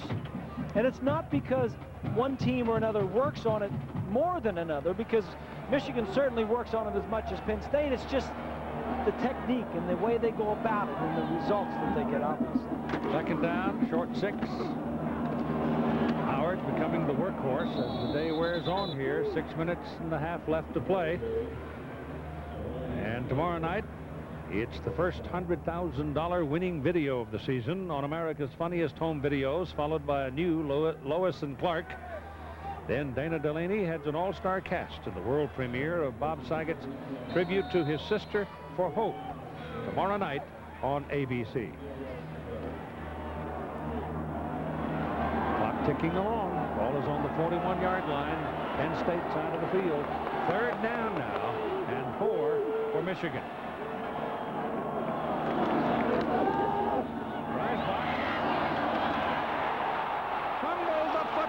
Penn State recovers it at the 33-yard line. Gerald Filardi.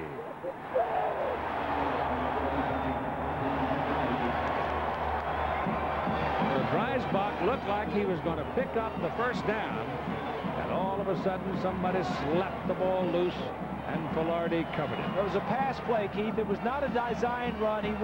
He wanted to get outside, but the containment on that side was good. I think that's short. 43 forced him to turn back up inside. The 2 receivers on that side were running routes. He didn't get outside. He had to turn it up, and then he dropped the football. And so another turnovers. Promising moment is gone. Yep, 3 turnovers for Michigan, only 1 for Penn State.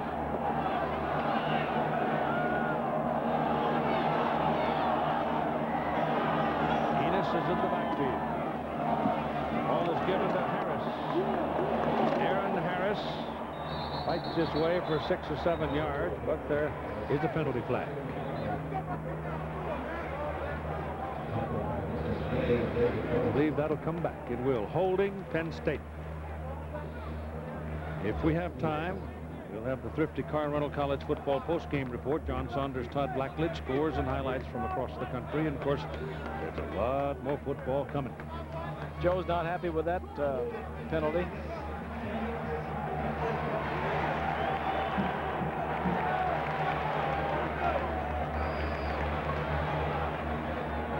That's going to move him back from 10 yards from the spot of the foul.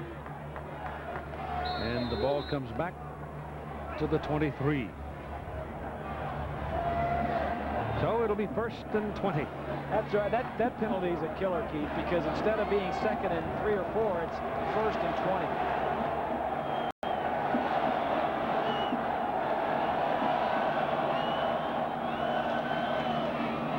This is Harris trying to bounce outside. And finally, Marcus Ray gets a shoulder on him and turns him. Now, that kid is tough to tackle. Now, that kid is tough to tackle.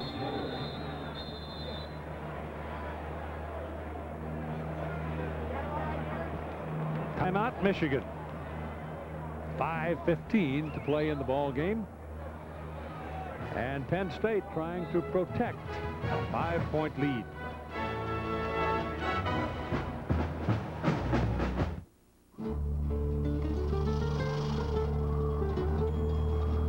It's the only one out there. And here it comes.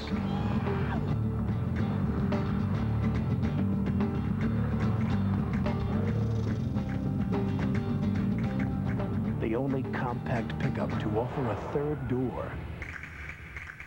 Okay, folks, show's over. Chevy S10, like a rock.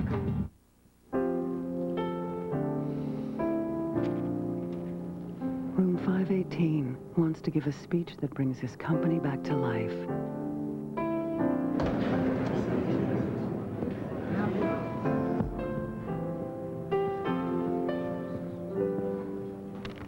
Good morning.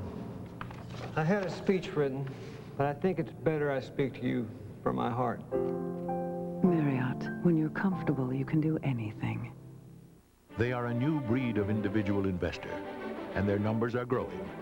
They know the power of information, and they don't act on impulse. They go into a stock armed with facts, building portfolios for the long haul. For this new breed of investor, a major new resource from NASDAQ, stock quotes, price performance, and soon, company news and personal portfolio tracking. Accessible instantly over the internet at NASDAQ.com. You could go goofy sitting under a shade tree trying to talk about the Rose Bowl picture with the way things they are right now. The best thing to do, my advice to you, to save the price of a psychiatrist, is wait till Ohio State plays Indiana. And then you'll have a very good idea. But if Michigan loses today, that story's been told. And it's Jared Irons right in his face and takes him down, and the ball sails harmlessly into the Michigan bench. Penn State, on the other hand, with a win today, remains very, very viable. Not only for... Not for the Rose Bowl. Not for the Rose Bowl, yeah. no. But for the CompUSA Citrus Bowl, possibly even the Alliance. I don't know what's going to happen. There's going to be some losses down the road in the next few weeks. Penn State's not out of the shrubs, though, because they've got Michigan State next week. Exactly. And Penn State and Michigan, for that matter, are very attractive teams in any bowl scenario. Yep. Richardson back, has plenty of time, throws to Enos. And he's down, short of a first down, and Michigan's going to get the ball again, as that'll bring up fourth down. That holding call very big in that possession. Matt Pigeon coming out for his 6th punt of the day. And Charles Woodson going back to receive it. 5:04 to play.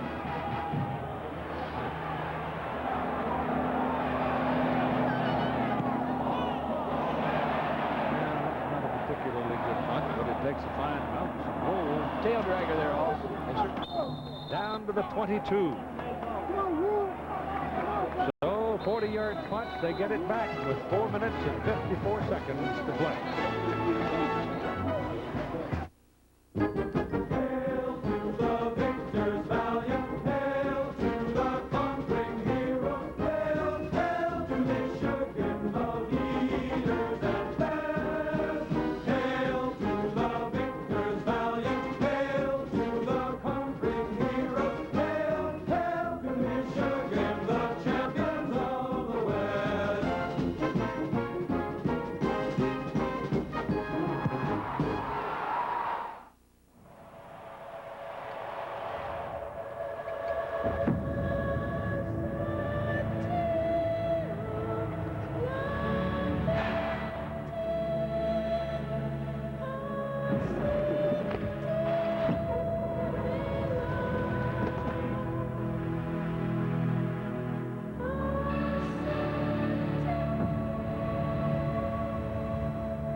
Strong as I could be, like a rock.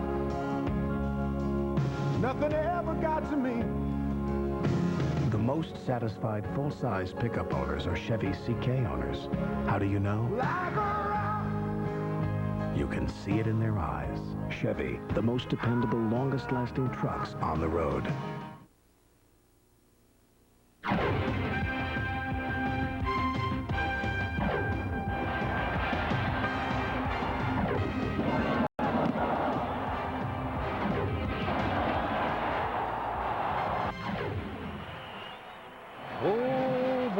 mistakes.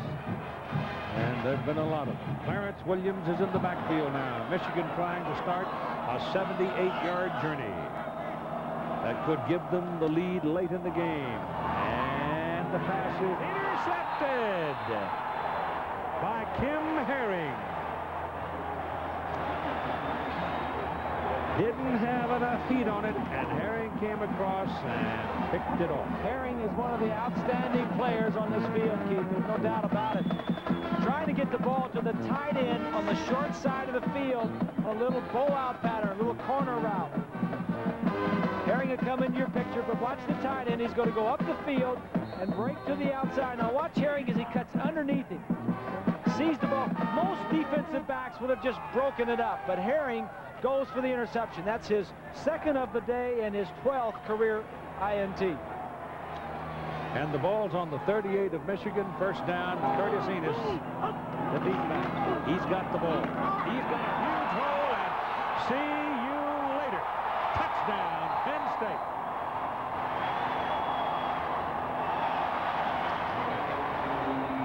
You can break out the hors d'oeuvres in State College. How often do you see it where a team that gets a turnover, the defense goes out there, they're down, a little depressed. First play, touchdown the other way.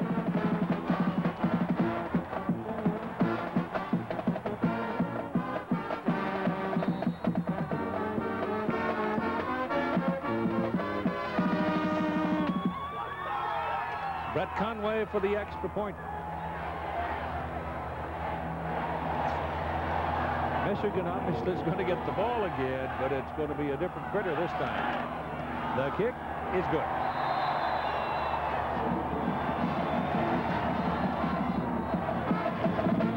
It is now 29-17, a 12-point lead for Penn State.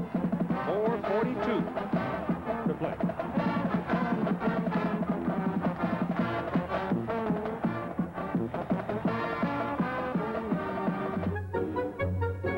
Every day, lots of people choose FedEx to take their two-day packages. Cost? About $8. Every day, lots of people choose UPS to take their two-day packages. Cost? About $6. Every day, lots more people choose the U.S. Postal Service to take their priority mail 2 to 3 day packages. Cost? $3. So, 8, 6, 3, what's your priority? Priority mail from the U.S. Postal Service. I love the fishes because they're so delicious. Gotta go fishing. I could eat them every day. And my mom says that's okay. That's because moms know Pepperidge Farm goldfish crackers are baked, not fried like most chips. And they're cheesy, not sugary like sweet snacks. I love the fishes because they're so delicious. Gotta go fishing. Gotta go fishing. Goldfish, it's one snack that's okay to get hooked on.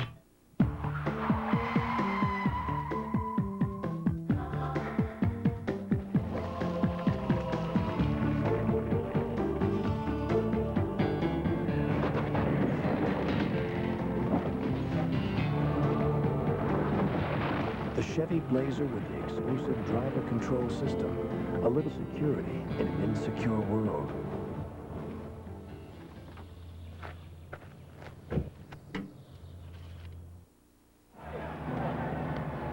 Curtis Enos, read the numbers.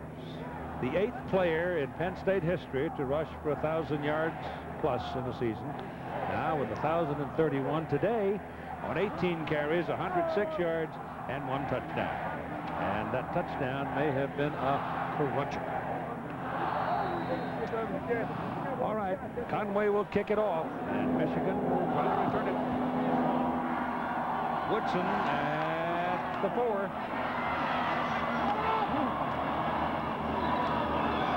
Penalty flag as Woodson goes down at the 26. Referee Jack Teets.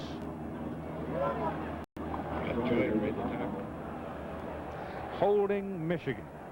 Let's take a look at Michigan, what they've done with the ball in the second half. On the first possession on the Penn State 30-yard line, they scored a touchdown. The next 5 times they've had the ball, they've turned it over. Block punt, interception, fumble, interceptions. On the day, Michigan has had 4 turnovers and 2 block punts. And all total, all those mistakes have led to 20 points for Penn State.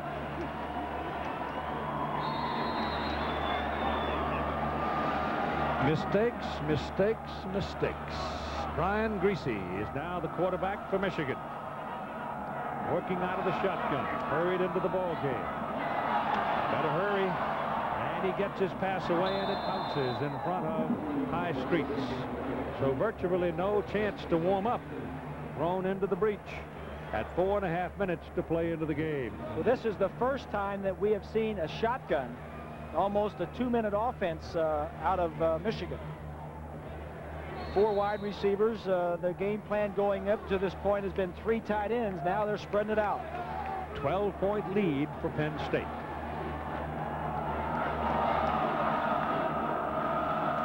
Low snap. Passes away. Pass is caught by Russell Shaw.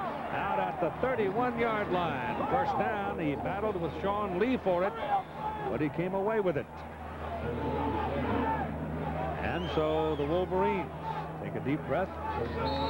Will snap it from the 31. Still working out of the shotgun. 2-minute offense. Lloyd's in the backfield now as a protector. Pass is completed at the 46-yard line of Penn State.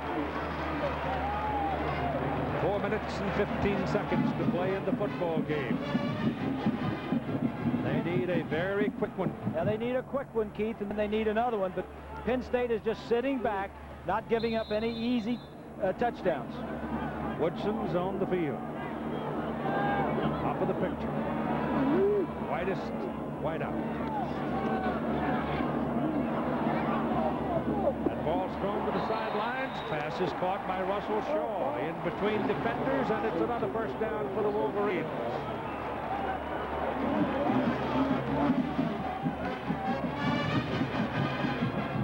Well, they come out of the 2-minute offense. Now, what is going on is Michigan has opened it up, and Penn State has relaxed their defense. Now I think Sandusky might get a little rough. Sandusky may put more pressure on and not drop so many people off. Yeah. Put it on the 29-yard line. First down.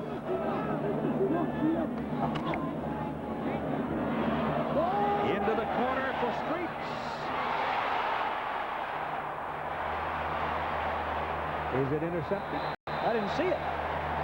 It's intercepted. I think it is. It is intercepted. I didn't see the clear interception. Tate was there.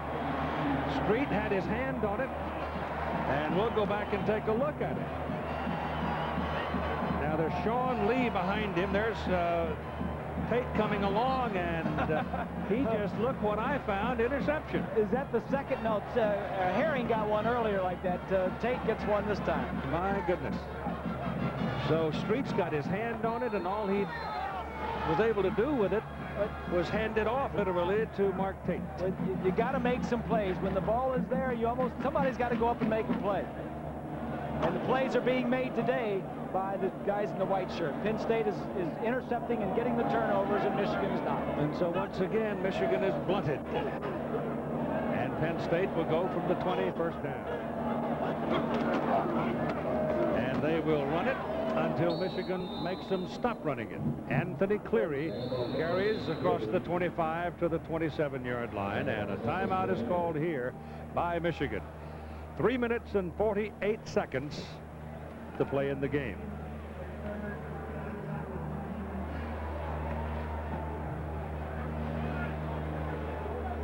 So look at the second half possessions for Penn State.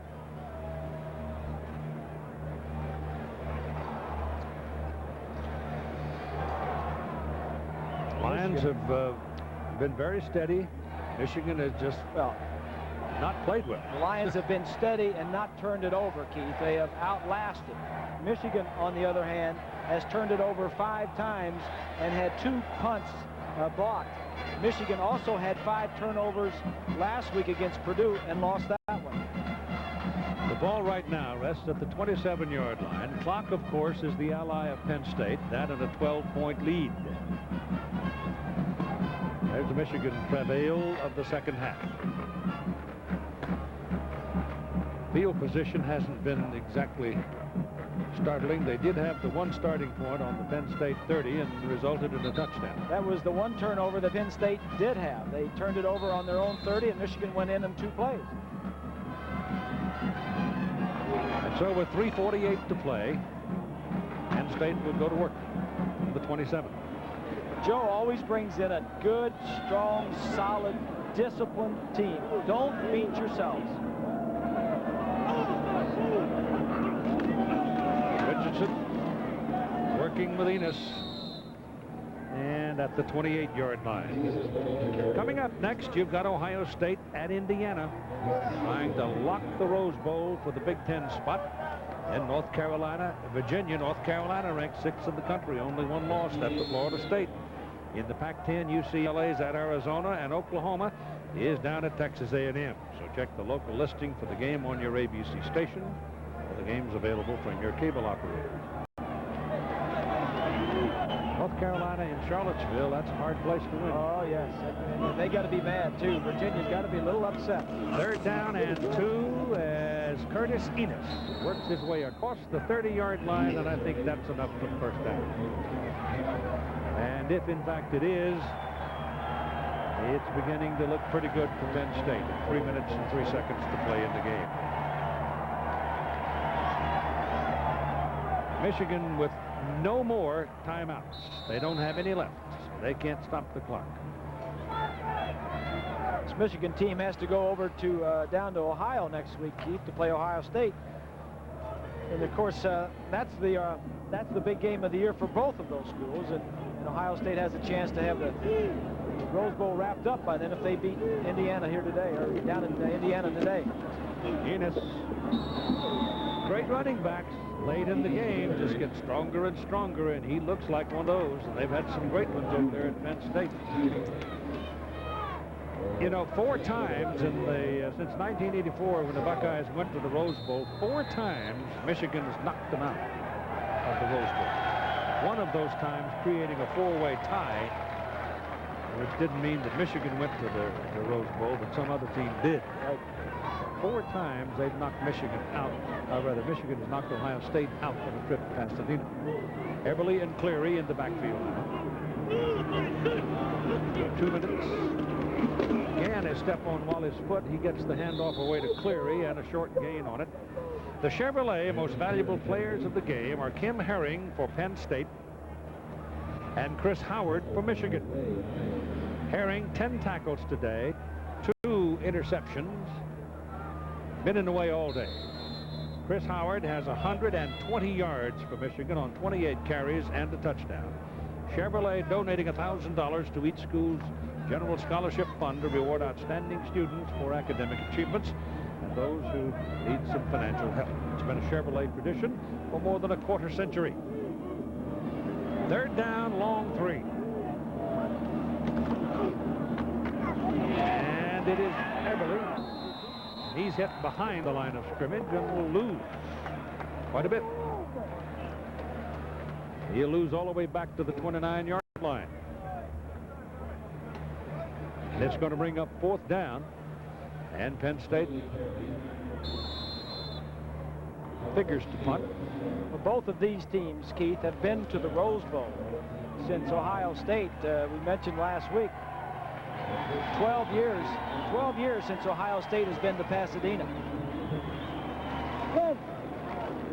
Penn State comes in at 8-2. They're going to go to 9-2 and have Michigan State to play next week. They play that extra game because of the Kickoff Classic. This kick is angled across the field to Charles Woodson. He splits the defenders, gets to the outside. One man to beat, can't do it. He had the Jets on, but they bring him down at the 45, and it's 24 seconds remaining to play. He had an opening over there. He has seen. Yeah, one more step, and he's on.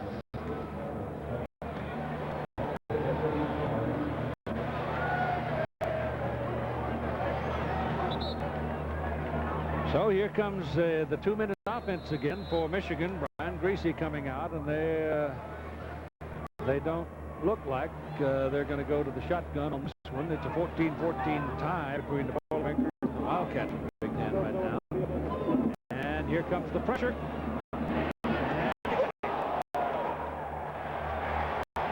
Coronado had the final crunch, but it was Brandon Noble that anchored it. And you've got 10 seconds. Michigan trying to get back in at one more play and send it down the field. And now the referee stops for a moment. This is academic. Penn State has won the ball game. They lead 29-17. And you've got Charles Woodson, who is injured on the far side of the field. He had gone deep as a pass receiver and apparently got tangled up or something happened to him, and he needed some help, and that's what caused the timeout.